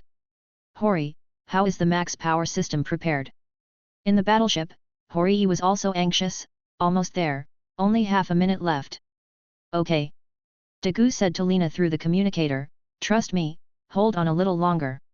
Well, thank you, Daegu. Lena's soft words made Daegyu's heart flutter, and he almost bumped into the Metal Man. At this moment, good news came from the Atlantis. Daegu, Lena, Max's power system has been charged, return immediately. Understand. Chapter 83. The two Victory Swallows returned to the hangar. Horii, who had been waiting for a long time, immediately turned on the max power system and prepared to retreat. Nourishes. The mechanical island seemed to have sensed something, and an invisible ultrasonic wave spread out. What's going on? The joystick is not working. Zinken in the driving seat was extremely surprised. According to the nature of the support team, this situation was basically impossible to happen. No, we are approaching the mechanical island. Now, the joystick was out of action, but the engine was on. They rushed towards the mechanical island and followed the traction towards the huge hole on the surface of the island. Hello, is the communication still connected? This is Captain Ark. When everyone was at a loss, Jack's voice came from the radio. Dagu quickly replied, I can hear you, Captain. We are approaching the mechanical island uncontrollably. What should we do? According to my guess, the cause of this should be the activation of the max power system. As for the means of escape, Hori, open the secret compartment next to you. Ah! Hori was stunned for a moment, then quickly felt around. Click! A small secret compartment opened, revealing a red button. There was also a sentence attached after pressing the bottom of the prison, the ship will be overhauled. The corners of Daegu and others' mouths twitched. Captain Yak was worthy of his name. He always found ways to insult them in unexpected places. The problem is, we have to accept it. The captain is truly a god. Snap! The crisp sound of keystrokes was heard. The entire cockpit instantly lit up red, and the moment the button was pressed, the entire Atlantis began to operate at overload. Every device and every screw is squeezed to its last potential. Big gong! Warm reminder from Captain Ark. Atlantis, over limit mode activate. The announcement from the intelligence system took the victorious team members time to react. What is overdrive mode? What on earth did Captain Yak install on the battleship? In the center of the cab, a chair rises up, with a manual joystick next to it, exactly the same as the one on the Fian. The intelligence system prompts, Captain, please take manual control. Following the instructions, Daegu sat on it. The captain is in position, the rest of the team please stand firm and hold on. Atlantis is launched, next stop Earth. Daegu looked serious, but he was also nervous. Captain, please don't trick me. Just push the manual joystick lightly. Boom! The engine roared like a wild beast, the tail wing vibrated, and the armor plates that had been bombarded repeatedly by Gobnio were actually melted at this moment. The rampant red energy shows the strength of this battleship. The Atlantis began to tremble violently, as if it would fall apart in the next second. We are breaking away from the traction of the mechanical island. Captain Yake is truly a god. I want to treat the captain to a meal. Everyone cheered.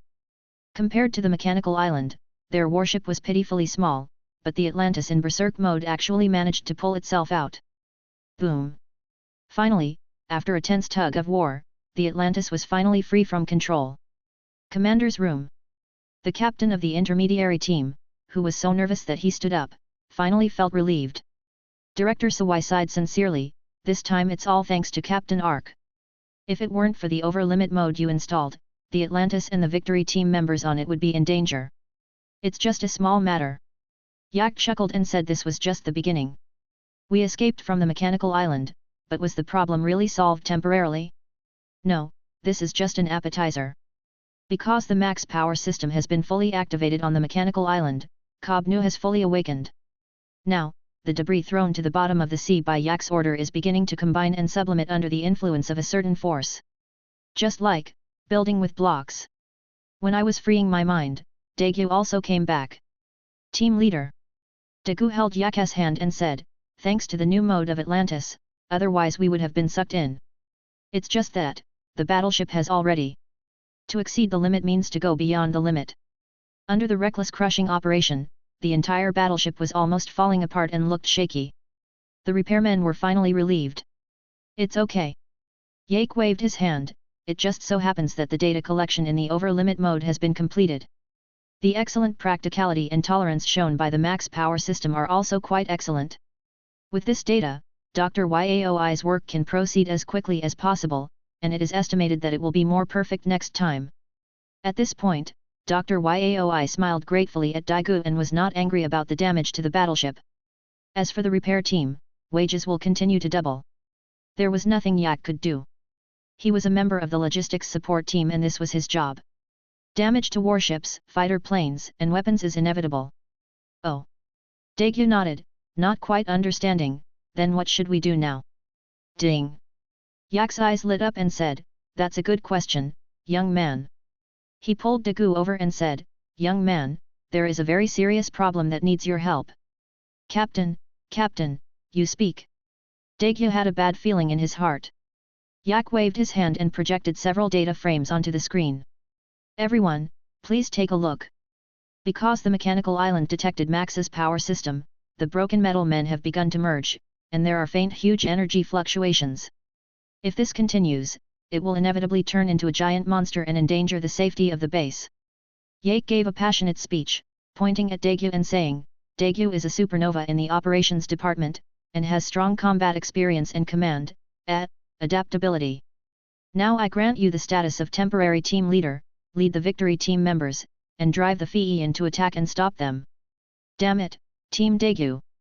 Facing Yake's piercing eyes, Daegu's face fell. No way, Captain, it's me again. It has been proven on the Atlantis that he has no talent for command, and now he has to be the captain of a raiding team. Wait, that's not right. Something is extremely wrong. Captain, what are you going to do? Daegu discovered the blind spot and became the team leader himself, so what did Yak do? About this, because of what happened last time, I, the captain, am exhausted and have contracted UU syndrome, so I need to rest for a few days. Yake took a sip of tea slowly and said, no time to explain. Let's go. As soon as Yak raised his leg, Daegu flew out. He just happened to fall onto the stretcher brought by the support team and was taken away quickly. Keep doing your best. Yake waved goodbye. In fact, according to calculations, Gobnu's fusion is already very high, and it was completed after Daegu passed away. In this case, well, we need to increase the intensity so that we can be more motivated. Chapter 84. Hurry, hurry, drag him to the estuary. Idiot! What are you standing there for? Install the underwater torpedoes. If you make a mistake, I will kill you bastards first without waiting for the captain to punish you. The squad leader of the logistics squad was shouting so hard that his throat was almost smoking. The time was too tight, and the underwater experiment of the petrol had just been completed, and this was its first official mission. The scientific research team on the side was very nervous and wanted to go forward and tow the fighter plane themselves. Damn it, you guys in the logistics team better be careful, if you get hit by a fighter plane I'll cut your heads first. The logistics squad leader felt unhappy after hearing this. What did our logistics squad do to you? This will break if you touch it. What are you doing here? What? Are you trying to imitate those idiots in the equipment department who are just collecting salaries for nothing? What are you talking about? You are such a coward, you know nothing. A rough man? If you have the guts, come and practice with me, your grandfather. Come on, son of a bitch. Do it. On the platform, the two squad leaders of the support team blushed and expressed their desire to go up and beat the other party in the head. That's it. He refused to move his feet. Daegu was stunned. Are all the supporting teams so harmonious? On the other hand, Sakata was very calm. It's a small scene. We have a large support team with many people and departments, so it's normal for everyone to have some small conflicts. It doesn't matter if we quarrel or something, as long as it doesn't affect our normal work. Daegu pointed at the increasingly intense situation and asked, is this true? If they really do it, Captain Yak will send them to the guillotine. Sakata said calmly, those who can survive in the support team are all experienced. By the way, someone please write down their names, this month's bonus is gone. The assistant behind Sakata nodded and went down to write the ticket. Led by Sakata, the members of the victory team came to a newly built hangar. Inside were two new fighter planes that had never been seen before. Sakata said proudly, everyone, this is the ocean assault fighter developed by the support team the Hyun. The Hyun is blue all over, and its streamlined design and hard metal armor enable it to rush around on the seabed like a swordfish. In addition to conventional laser weapons, there are underwater torpedoes and deep diving missiles in the bottom missile compartment, which are enough to give the sea monsters a hard time. Oh my god! Daegu was so amazed that he was speechless. Sakata said, according to the captain's instructions, Daiko and Shinjo will pilot Petrol 1, while Lina and Horii will pilot Petrol 2. I wish you all good luck in martial arts. After saying that, Sakata looked at Daegu and Shinjo strangely. I hope the Petrol is okay. When I got on the fighter plane, I saw the familiar operating panel, the familiar secret compartment and the escape button. The captain smells really good. Prepare for the estuary to open, all ground crew members please evacuate the hangar. Repeat the order, all personnel please evacuate the hangar. 10 seconds later, the entire hangar began to fill rapidly with seawater. Finally, the hangar door opened and the Petrol left the base. In the communication network, Daegu said, according to the radar, the target is right in front of us, everyone move out. Understand? Thump. The engine of the Hyun roared, and in an instant it blasted a huge hole in the sea. It was so terrifying. What a fast speed! Lena's eyes lit up. This is what it feels like to race under the sea. Not bad. Soon, the victory team discovered the target of their trip. A huge metal man, it has completed the fusion. Daegu immediately ordered, find the target and start attacking. Understand? 2 petrels launched an attack, and blue lasers bombarded Gobnu's metal breastplate. Dong dong! A dull explosion sounded on Gobnu's body, so violent that it was a thrust, but there was not even enough time to make it pause. Damn it, why is this thing so hard? Zinken gritted his teeth and said, just use the missile that the captain made. The number of Yak's special missiles in the entire operations department is extremely scarce. After all, it is impossible to use Yak as a tool. But it is undeniable that this thing is really powerful. It is good. Daegu nodded, the old must go before the new can come. Ask the captain for it when you are done. Special missiles ready, fire. At the bottom of the cabin, there was a black missile with a nuclear warning symbol painted on it. Boom boom boom. Like the bloodthirsty roar of a ferocious beast, it surged in the seabed. Afterwards, flames burst out all over the seabed. It was an underwater sun that was fissioning. The huge sound made Daegyu's head buzzing, not to mention Zinken. Zinken was already in a state of semi-daze, with his eyes closed blankly. Zinken, get out of the way. In the dazzling firelight, Daegyu saw a huge hand rushing towards them. It's Gobnu. It was so strong that it rushed towards them despite the damage from the missiles. Daegu. In the Hyun, Lena was like an ant on a hot pan, but her professional ethics told her that she could not go up, as that would be suicide. That's too late. Daegu gritted his teeth, opened the secret compartment and hammered hard. The entire cockpit was ejected in 2 sections and landed in the mud on the seabed. Hyun number 1 was smashed into 2 parts by Gobnu's huge palm and fell down. In response to Lena's call, the light arrived. Ultraman Tiga, here we go. Just. After the transformation, Daegu raised his hands above his head without any hesitation. A red light shines from the crystal on the head. Tiga powerful type. After so many beatings, Daegu has become accustomed to fighting with the powerful type first. Apart from anything else, the strong type is really fragrant. It's tough, but other than being a little slow, it doesn't have any other disadvantages. The glowing eyes on Gobnu's head quickly scanned the giant in front of him and finally came to a conclusion. Super ancient giant, threat, execute the taboo removal first. Then, Tiga was ignored. Gobnu walked straight towards the base, showing no intention of fighting at all. Finally, Daegyu became anxious and stepped forward to hug Gobnu around the waist to stop him from moving forward. The muscles in Tiga's limbs bulged, and a steady supply of energy was supplied to the muscles from his chest. Get out of my way! Amidst Daegu's roar, Gobnu Kiga, weighing 80,000 tons, was thrown into the air. Taking advantage of the advantage, Daegyu jumped up and punched Gobnu. Dong dong dong! The hard shell made Daegyu grimace in pain. Gobnu was pinned to the ground, and under the giant's violent attack, cracks appeared on its brass-like surface. Change of order, destroy the giant. The orange glowing eyes lit up, and the jet system on the back released its maximum power, lifting the 2 people up. Gobnu took this opportunity, swung his arm and hit Tiga, and the punch with over 5 million horsepower hit Tiga's chest fiercely. Then, Daegu took 2 breaths. No shit. Haha, your fist is not as hard as Captain Yak's. Daegu kicked Gobnu away with a grim smile. Chapter 85. Gobnu, who was kicked away, fell heavily on the rocks on the seabed. Thump. Daegu used a wrestling move, using almost half of his body to hit the opponent with his arms and shoulders. Finally, under the violent attack of the wind and rain, Gobnu's metal shell could no longer hold. In short, metal fatigue. Tiga's huge fist was clearly visible on it, and the cracks could no longer be repaired. He is just too strong. He is no longer the rookie who just started out. Final order executed. After analysis by the mechanical island, it was found that the gap between the 2 was irreparable and the disparity in combat power was too great. Self-destruct command activated. Gobnu's glowing eyes shone brightly, and he held on to Tiga tightly regardless of the cost, and did not let go even when Daegu hit his abdomen almost to the point of breaking it.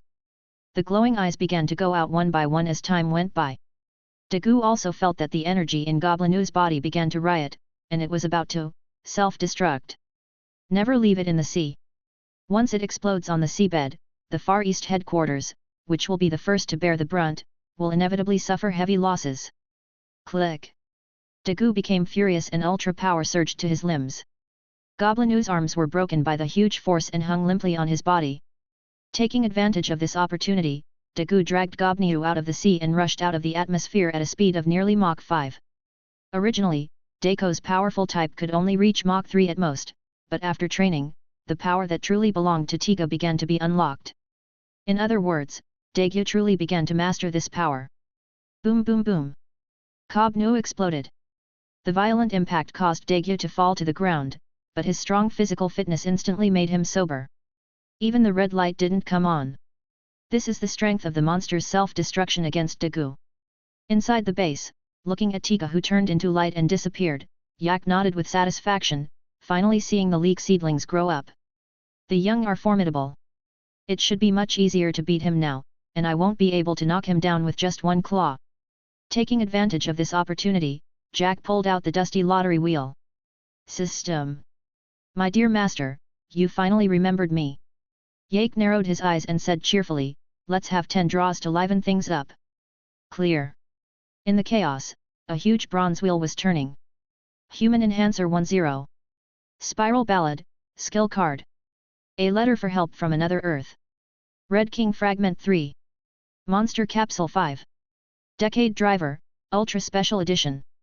Sublimation Material, Cosmic Crystal. King Air Fragment 5. Unlimited refills of West Lake Longjing. 7-day trip to the Land of Lights 1. Yak tilted his head and said, my dear system, I just wanted to draw a prize on a whim. What did you give me? This letter for help was obviously secretly inserted by the system, but Yak couldn't refuse it, and the hiker instantly turned into a firefighter. And explain to me, driver, why you brought a Godzilla card with you. Item, Decade Driver. Quality, SS.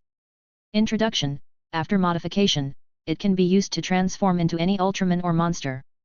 Note, debut as a monster, Ultraman, Decade Brother. Jack supported his head with his hands. He now felt that this dog system was more fun than him. Deputy Captain Sakata. Jack rubbed his sore eyes. Here. Sakata stood quietly. Yak said, the petrol is good. It is a fighter jet that can stand the test of time. This project is well done. It's all thanks to the captain's cultivation. Sakata lowered his head in fear. Haha, inform the people below to fish Dagu and Zinken out. Understand. When Sakata turned to leave, Jack called him again. This is for you. A small glass tube was thrown into Sakata's arms, and in the dark blue liquid, a double helix shape was slowly rotating. Yak was sitting on the chair, and Sakata could only see the black back of the chair. This is your reward, go back and inject it into your body. Sakata, please don't die, otherwise I will lose a useful tool. The calm tone made Sakata burst into tears. The huge workload had already overwhelmed his body. Even without human enhancers, Ark would have used radiation to enhance him. No matter what, Sakata knew it was all worth it. Captain Ark finally recognized him. Understand. Sakata straightened up and said in a loud voice, Sakata Geniki, Deputy Captain of the Equipment Support Team of TPC Far East Headquarters, will never let you down. Go ahead. Yak waved his hand. After a while, Sakata left. Yak used his little finger to dig his ear and said helplessly, why are you shouting so loudly? In the escape capsule of the petrol. The light gathered and Dagu reappeared inside.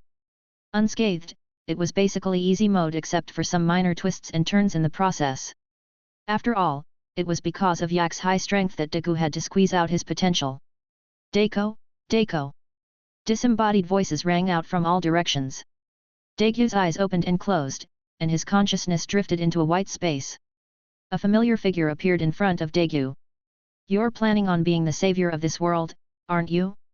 That's ridiculous. Itabashi Mitsuo. Dagu narrowed his eyes, flashed, and punched him in the face. Beat the phantom to pieces. Stop talking nonsense. Even the dead are crying out.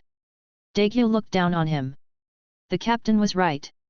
What kind of morality was there in talking about with aliens? Dagu. After the phantom disappeared, Yulian walked out, looking at the human in front of her with complicated eyes. This isn't right. Why is he so strong now? It's you. Dagu's eyes widened. Why did you bring me here? Dagu, the power of light has continued from ancient times to the present day, and now mankind is moving towards the next era. The power of light is once again needed by mankind, but you are not alone. If you cannot work together, you will not be able to move on to the next era. Yulian had a complicated expression. Please don't trust your captain too much, he. Suddenly, the entire space began to vibrate, and golden lightning broke through the barrier and hit Yulian. This is a warning. A warning from the will of the earth, he told Yulian not to talk too much. The fact that humans of the last era have been able to survive until now is a manifestation of his mercy. Don't be ungrateful. What nonsense are you talking about? Dagu took a step back in disbelief and said indignantly, I know you guided me to become Ultraman Tiga, but this is not a reason for you to slander Captain Ark. In Dagu's heart, Captain Yak is strong and smart. Whether he is charging into battle or responding to emergencies, he is simply a role model for Dagu to learn from. You are slandering Captain Yak's innocence without any reason. Be careful or I will turn against you. Yulian sighed, said nothing more, and disappeared into space. Let Dagu go. Chapter 86. Bang bang bang. Team Dagu, wake up quickly. I'm from the support team's logistics department. The escape capsule of the Petrel was sunk deep into the mud on the seabed. A man in a diving suit was knocking on the porthole, trying to wake up the people inside. Hiss, my head hurts. In a trance, Dagu opened his eyes. When the people in the logistics team saw that Dagu was still alive, they burst into tears. If anything goes wrong and the captain gets angry, he won't be able to bear it. Headquarters, Dagu's vital signs are normal. The man delivered the message while connecting the hook to the escape pod. It was specially reserved for the research class, as if they had anticipated this day would come. The Zinken team members have also been captured. Teammates from another location brought good news. On the sea, the lifeboat exerted its strength and pulled people up little by little through the engine. Phew! That was really thrilling. Zinken was lying on the leather chair with his arms and legs spread out, obviously very tired. Dagu squatted on the deck, touching the things the support team had salvaged. What are you salvaging this for? Those are the remains of Gobno Kiga. The captain asked us to bring it back. The guy from the logistics team shrugged. As for the specific reason, you'll have to ask those crazy people from the research team. TPC Far East Headquarters. Commander's room. Lena and Horii had already returned. Dear team member Lena, please sit down and calm down for a while. You're almost making me dizzy from walking back and forth. Yak took a sip of tea and sighed helplessly. It has never stopped since I came back. Lena intertwined her fingers, her anxiety evident in her words. That's a whole monster.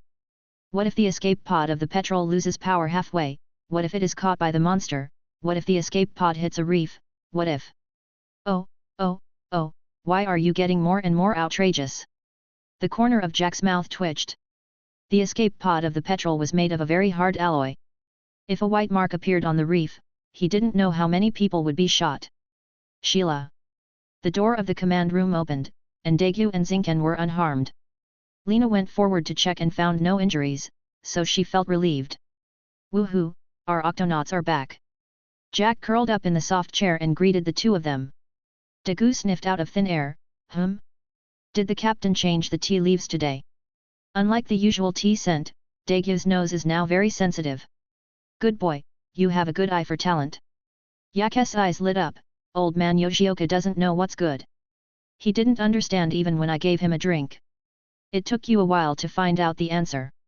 After saying that, he insisted on dragging Dagu to have a drink together. Just Captain Yak's normal operation?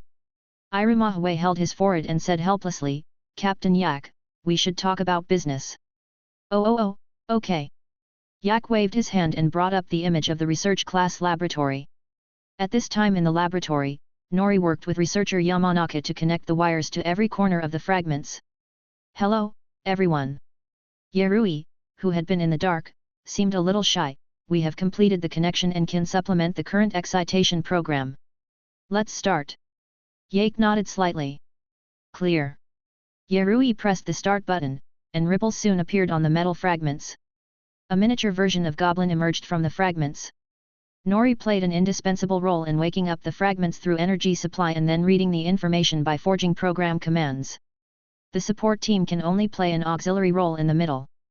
Well, the victory team still has its own hidden talents. Yerui said, "Excuse me, who are you?" "We are the security system, and when the momentum of prohibition is activated, we will take action." "What action?" "Eliminate." "Eliminate." Goblinu's duty is to eliminate threats. The energy still became unstable and the fragments began to shake. Abnormal instructions, threat, threat. "Oh no, evacuate quickly, it's going to explode." Daegyu hurriedly reminded. In contrast, researcher Yamanaka did not panic, but calmly pressed the emergency button. 15 layers, a full 15 layers of isolation walls fell. Bang! Just like firecrackers during Chinese New Year. Yerui looked at the people of the victory team. The limit is here, and there is more information that the fragments cannot provide. Thank you for your hard work. Yake waved his hand and said, "I'll give you a raise." The captain frowned and said, "The forbidden power it mentioned, could it be the max power system?" "Impossible, absolutely impossible." Dr. Yaoi was furious. "I spent 20 years researching it. There are only a few 20 years in a person's life. Dr. Yaoi has devoted almost the entire second half of his life to it, and now you say it is a taboo. No matter who it is, they will collapse." "I understand Dr. Yaoi's feelings," Yake said. "If we believe everything just because others say it, it would be ridiculous. It would be extremely foolish for us to abandon a brand new technology that can bring a new future to nature and mankind. You say the max power system is a threat, then produce evidence if you can. You say you are a security system, do you really mean that?" He, the sword-wielding guard on Earth, hasn't said anything, and you're showing off? I have a guess." A weak voice came from the corner. "He is a member of the Yerui team who just returned. Is it possible that the max power system activated them? In fact, I have done experiments with researcher Yamanaka, and there are indeed signs of this. If that's the case, use the opposite power to make Max's power system rotate in reverse." Dr. Yaoi's eyes lit up. Yak agreed, "I remember that the test machine that Lena was driving is still there. We just need to reverse the max power system on the surface of the mechanical island." Daegyu team member. "Here." Daegyu straightened his back. Yake said with a smile, "The organization needs you now, go and deliver it quickly. After all, you don't want anything to happen to Team Lena, do you?" "Hiss." Daegu shuddered, Captain, I feel itchy all over when I hear what you say." "Ahem, an illusion." Yak's eyes wandered, "The rest of you should drive the victory swallow to provide support." "Understand." This is the battlefield that Yak specially prepared for Daegu. A real battlefield without Godzilla. In space, the test machine driven by Daegu was hanging a huge device. Considering the huge size of the mechanical island, testing machines alone are far from enough. So Dr. Yaoi assembled the Atlantis' backup power system as the primary means, using the test machine as the start button. It can be said that Dr. Yaoi even took out his coffin book. Chapter 87. The test aircraft hovered over the mechanical island, but was not considered a threat. The reason is that this test aircraft does not have any attack weapons installed except the unactivated max power system. Headquarters, I have arrived above the mechanical island. Daegyu reported the situation to Earth. Headquarters received, start your work, Team Daegyu. Good luck. Yake said this cheerfully, as if there was something else behind his words. There is a bigger mechanical monster on the mechanical island. Gobnu Ogama. At this moment, Daegyu jumped out of the cabin and manually connected the spare super-large power system to the test aircraft. On the outskirts of the mechanical island, 2 victory swallows circled back and forth, but did not dare to get too close for fear of activating the mechanical island's defense mechanism. Soon, after some busy work, Daegyu finally managed to connect the call. "Ah, Captain Yak is really good at ordering people around." Daegu wiped the non-existent sweat from his helmet and said, "Just some emergency training, and let me come up." "Daegu, a friendly reminder, your communication network is not disconnected." Yak's voice was free of any noise. In an instant, Daegyu felt a chill on his back and his whole body trembled. "Captain, Captain, Captain, please listen to my excuses, not, listen to my explanation. Yak's sinister voice came from the headset. If this mission fails, you will have to prepare a 10,000-word self-review and clean the toilet for a week. Once again, I would like to remind you that this is the toilet of the entire Far East headquarters. Understand? Understood. Daegyu straightened his back. Good, very spirited. The mission continues. Snap. The communication is disconnected. This time, Daegyu finally breathed a sigh of relief. Back on the test machine, Daeko put his hand on the push rod. Max power system reverse rotation, start. Boom. The test machine's engine shook, and tremendous energy gushed out. Using it as the ignition device, the super large system connected to the other end was instantly started. Daegu calmly reported, the test machine system has been ignited. The backup power system has been started. Reverse operation is stable, estimated time is 30 seconds. At this moment, everyone's eyes were fixed on the small test machine. No one knows whether doing so will trigger the mechanical island's self-defense system. This is a bet. Everyone is counting down in their hearts. 5, 4, 3, 2, 1. Daegyu's voice came, operation completed. The detection system shows that the defense alarm system outside the mechanical island has been lifted. The Fiyin can fight at close range. Good news, great good news. A smile finally appeared on Dr. Yaoi's stern face. But soon, Daegyu couldn't laugh anymore. The mechanical island does have its own unique defense system, but the most classic thing is that in addition to this it also has a nesting doll-like security system. Gobnu Ogama. Does Yake know? Of course he knows. Did Yake say that? Of course not. In order to give Daegu a completely new combat experience, he of course needs to go through it himself, which would not be fun to talk about. Mechanical Island. The surface was bulging with craters everywhere, and countless metals emerged from the ground and merged into a huge robot. Ogama is coming. Unlike the previous Kiga, Ogama's head is wider and has complex patterns. If you look closely, it seems that there is energy flowing underneath. Ogama walked towards the test machine with heavy steps. Its responsibility was to eliminate all threats. It's a new goblin, it's approaching Daegyu, stop it quickly. Lena was the first to react. She turned the joystick sharply and dived towards the monster. Choo choo choo. The red laser directly hit the armor on Ogama's chest, and after the flames splashed everywhere, there was indeed no damage. Lena was surprised and asked, "What's going on, why is it so hard?" Daegyu, run. The situation is not optimistic.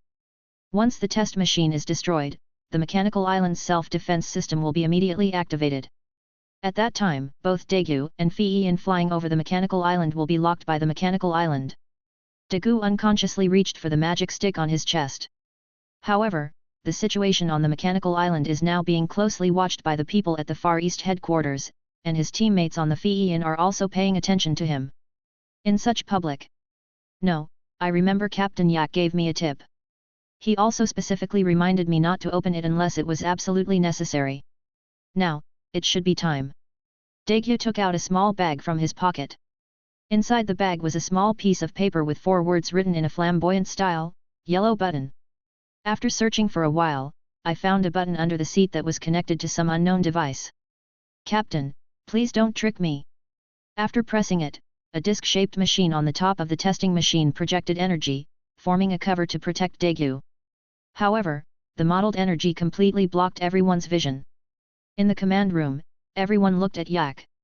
Because no one except him could come up with such a thing. Yak did not deny it, and nodded and said, "This is a new type of equipment we made based on Gaddy's transparent barrier.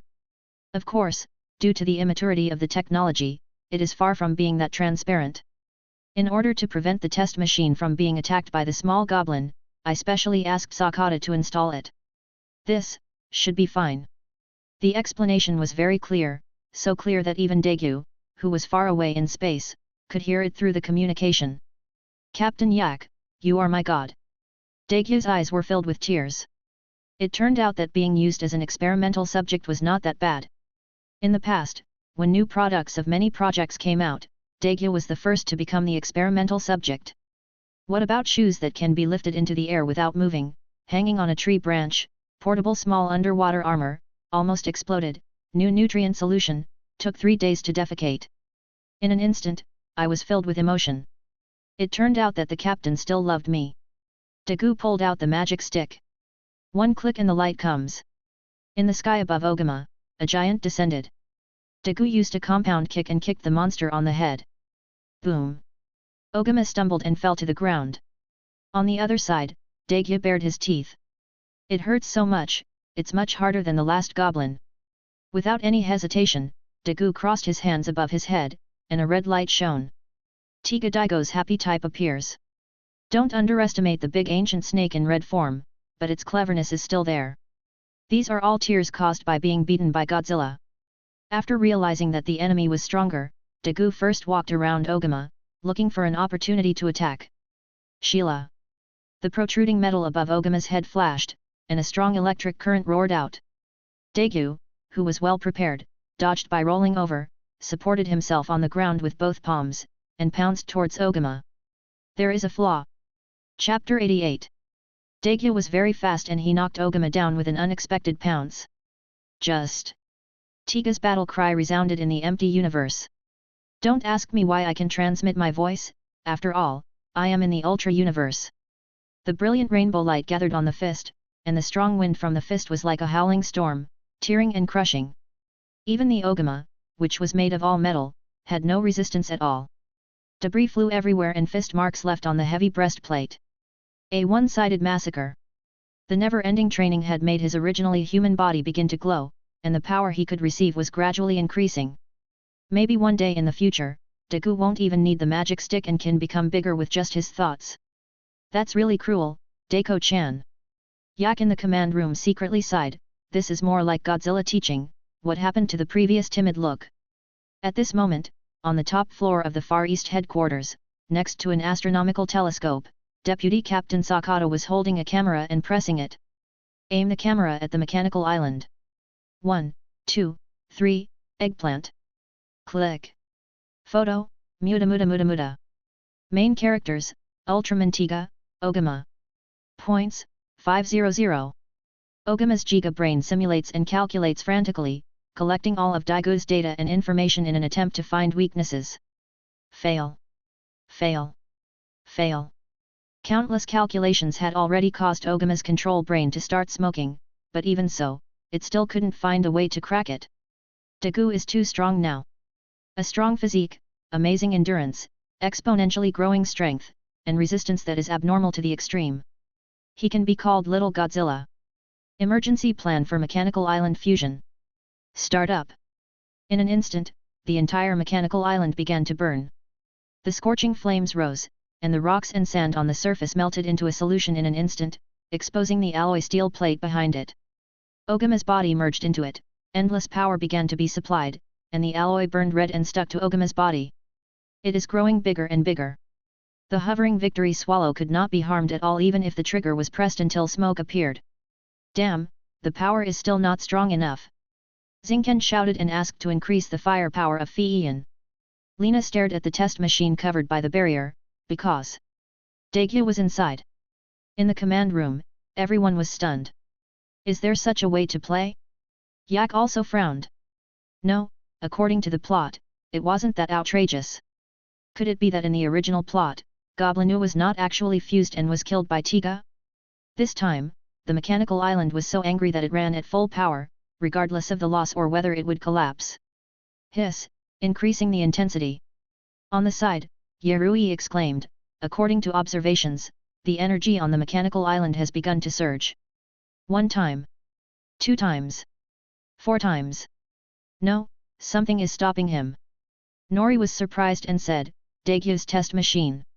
The testing machine is still working diligently, like a copper pea stuck in the middle of a precision instrument. It's small and cute, but it makes you feel uncomfortable and unable to move. Yake said, the victory swallow stopped attacking to avoid being affected by the battle. The rest is up to our great hero. But Daegyu is still up there. Lena couldn't believe that Captain Yak, who always had a good relationship with Daegyu, would choose to abandon him directly. The corner of Yak's mouth twitched. That kid Daegyu, even if all the members of your victory team are killed, he may not be able to succeed. Daegu has Ultraman Tiga to make him open his eyes. What do you have, the soul of victory swallow.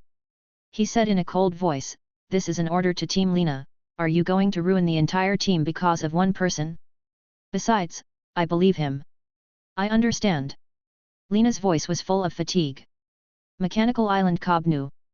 The new product that has undergone fusion and transformation has a towering body that is more than twice as tall as Tiga. If the test machine hadn't been stuck, it would have continued to grow. Oh my Captain Yak, how do I fight this? Daegyu muttered to himself, and suddenly he felt a chill in his heart. Before his brain could react, his body had already made a move. Tiga jumped up and did a backflip, dodging the metal spikes that suddenly shot out from the ground. Kobnu roared with his burning and damaged vocal system, eliminate, they, threat. Eliminate, they, giant. It was originally created to eliminate forbidden energy, but now its brain has been burned out, with disordered commands and programs running wildly. In short, there is a bug. I guess its makers never thought that such a simple set of clearing instructions could be destroyed. This tells us a truth, learning Java is a dead end. On the front battlefield, the living metal became extremely unstable due to the riot of Kobnu.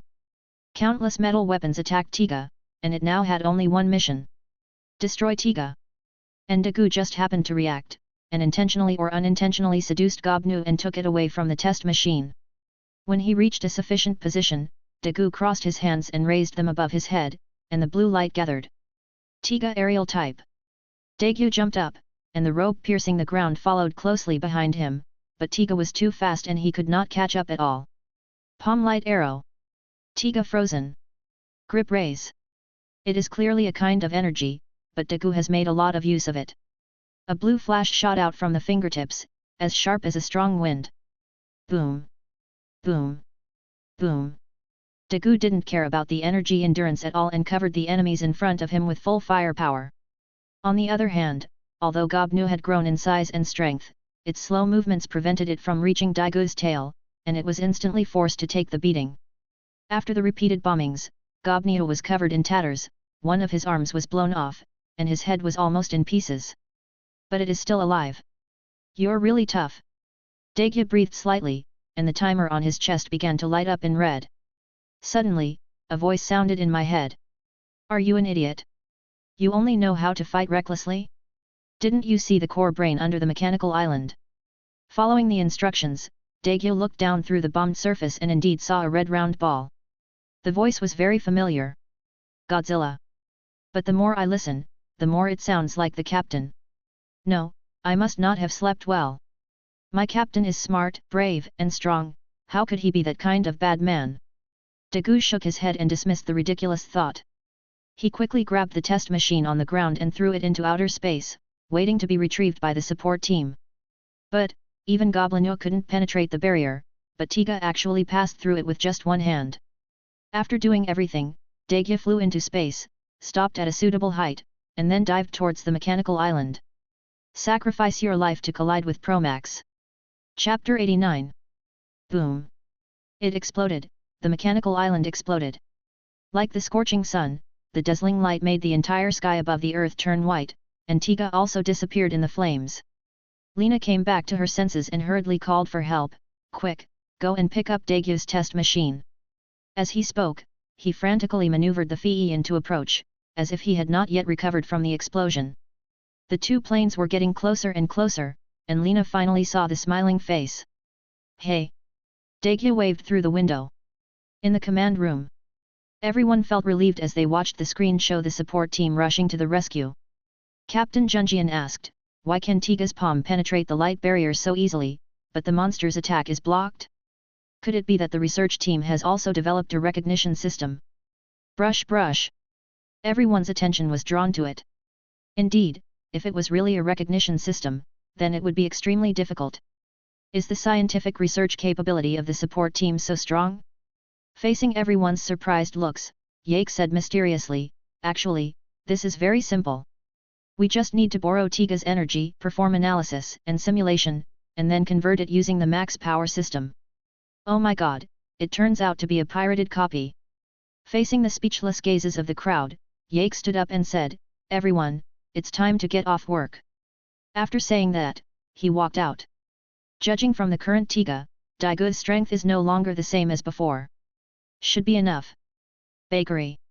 Since it was afternoon, there were not many people coming, and Asuna felt a lot more relaxed.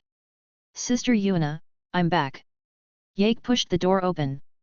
Asuna came over and took the clothes from Yak's hand very naturally. Do you need something to eat?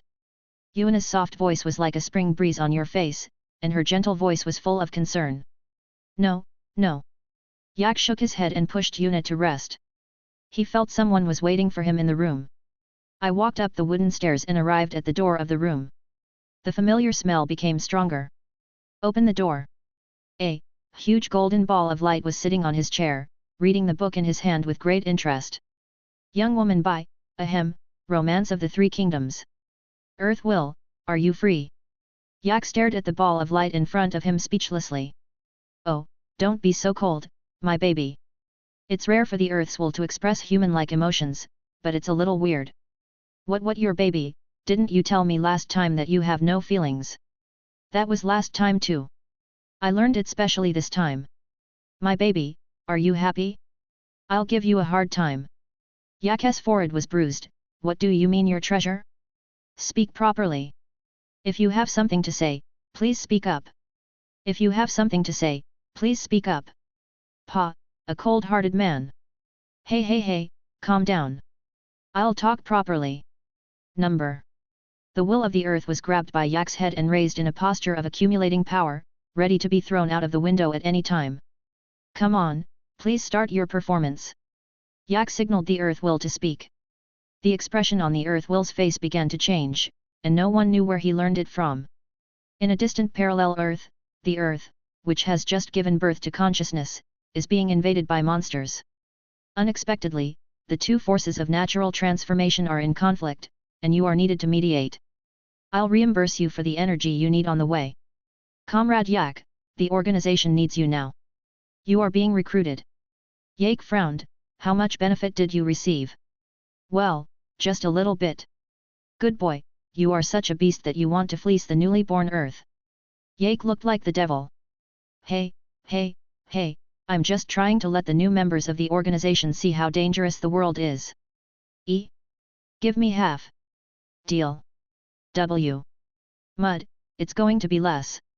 Oh, there's really nothing I can do. Yak shook his head. Now tell me, what is the tissue in your mouth?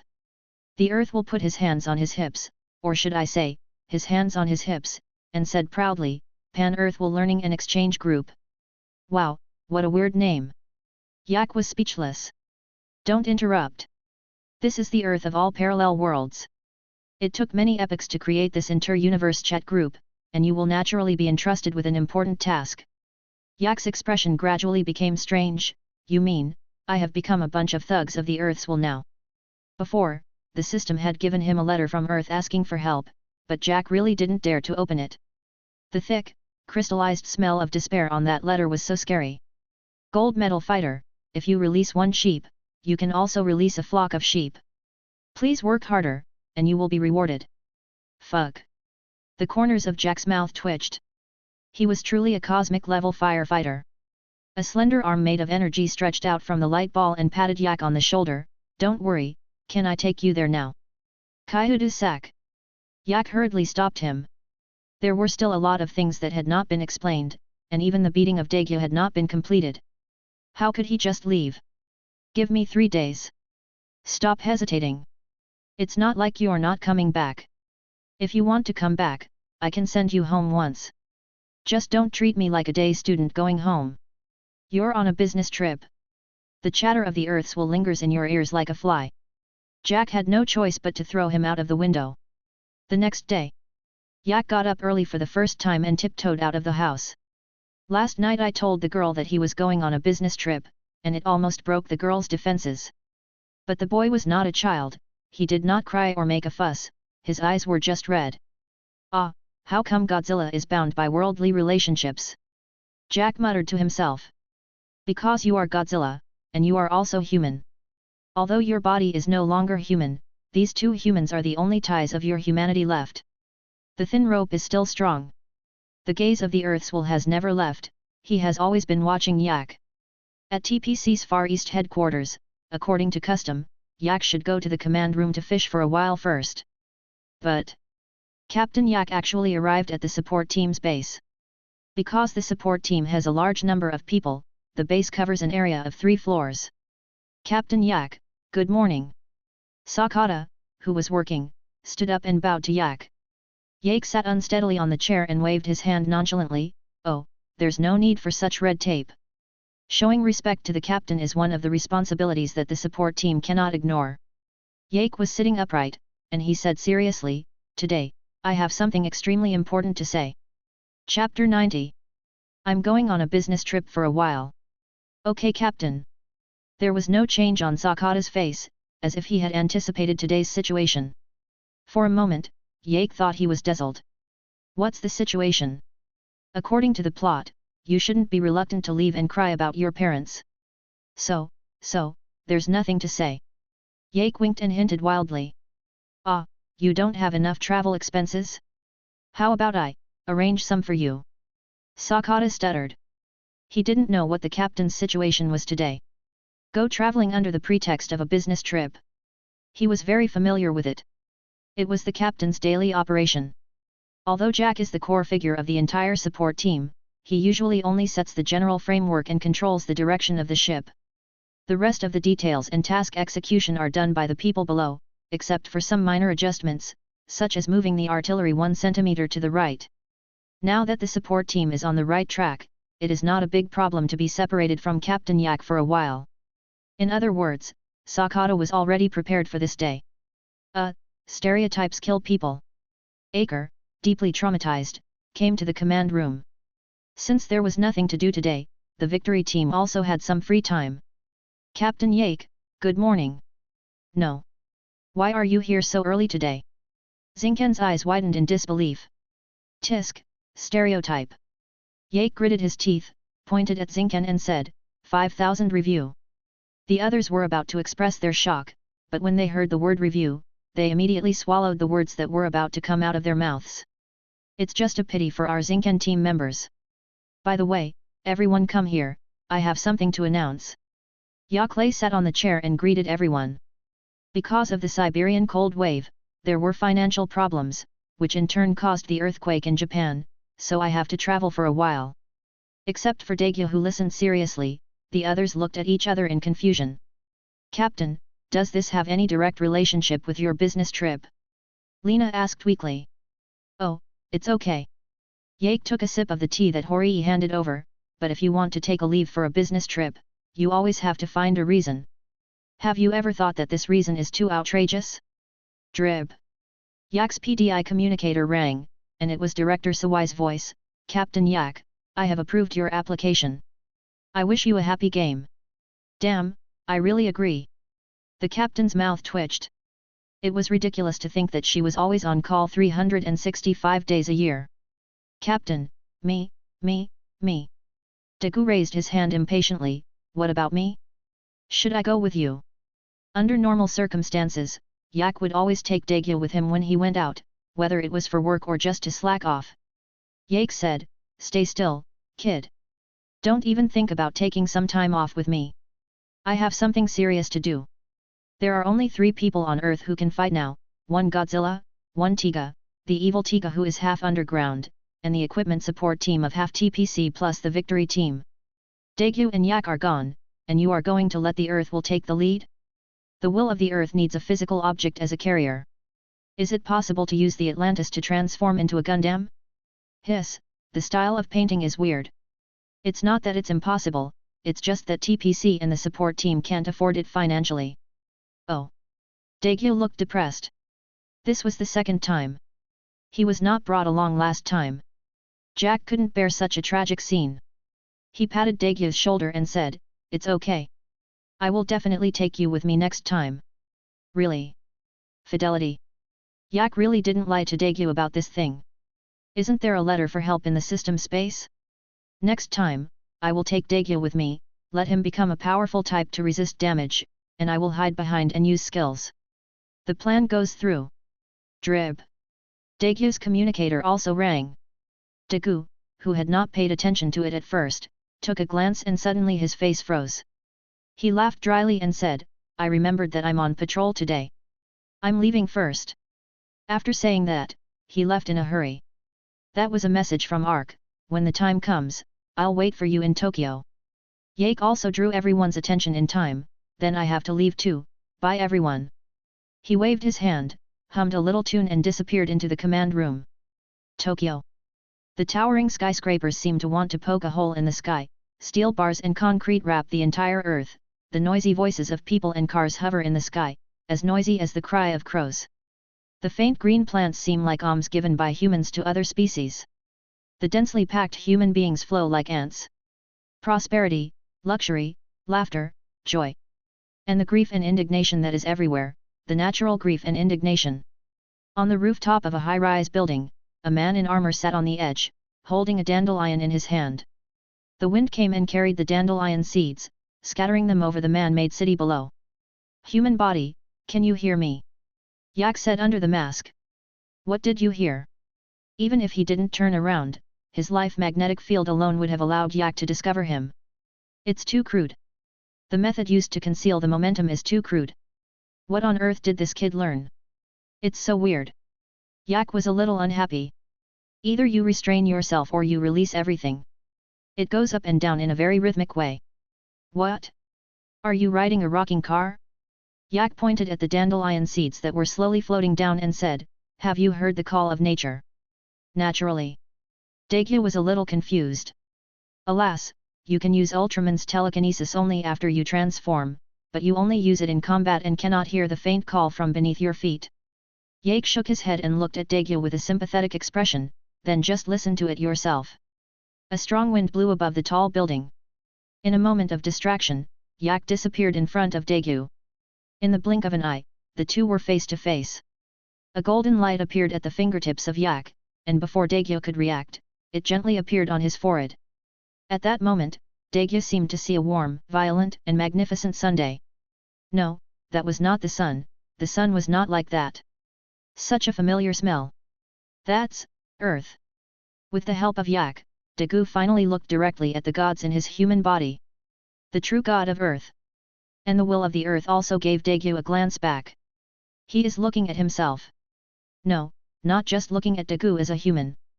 And there is Ultraman Tiga behind him. At that moment, Daegu finally heard the call of nature from Fang Zhou's mouth. It hurts. Pain. Please, save me.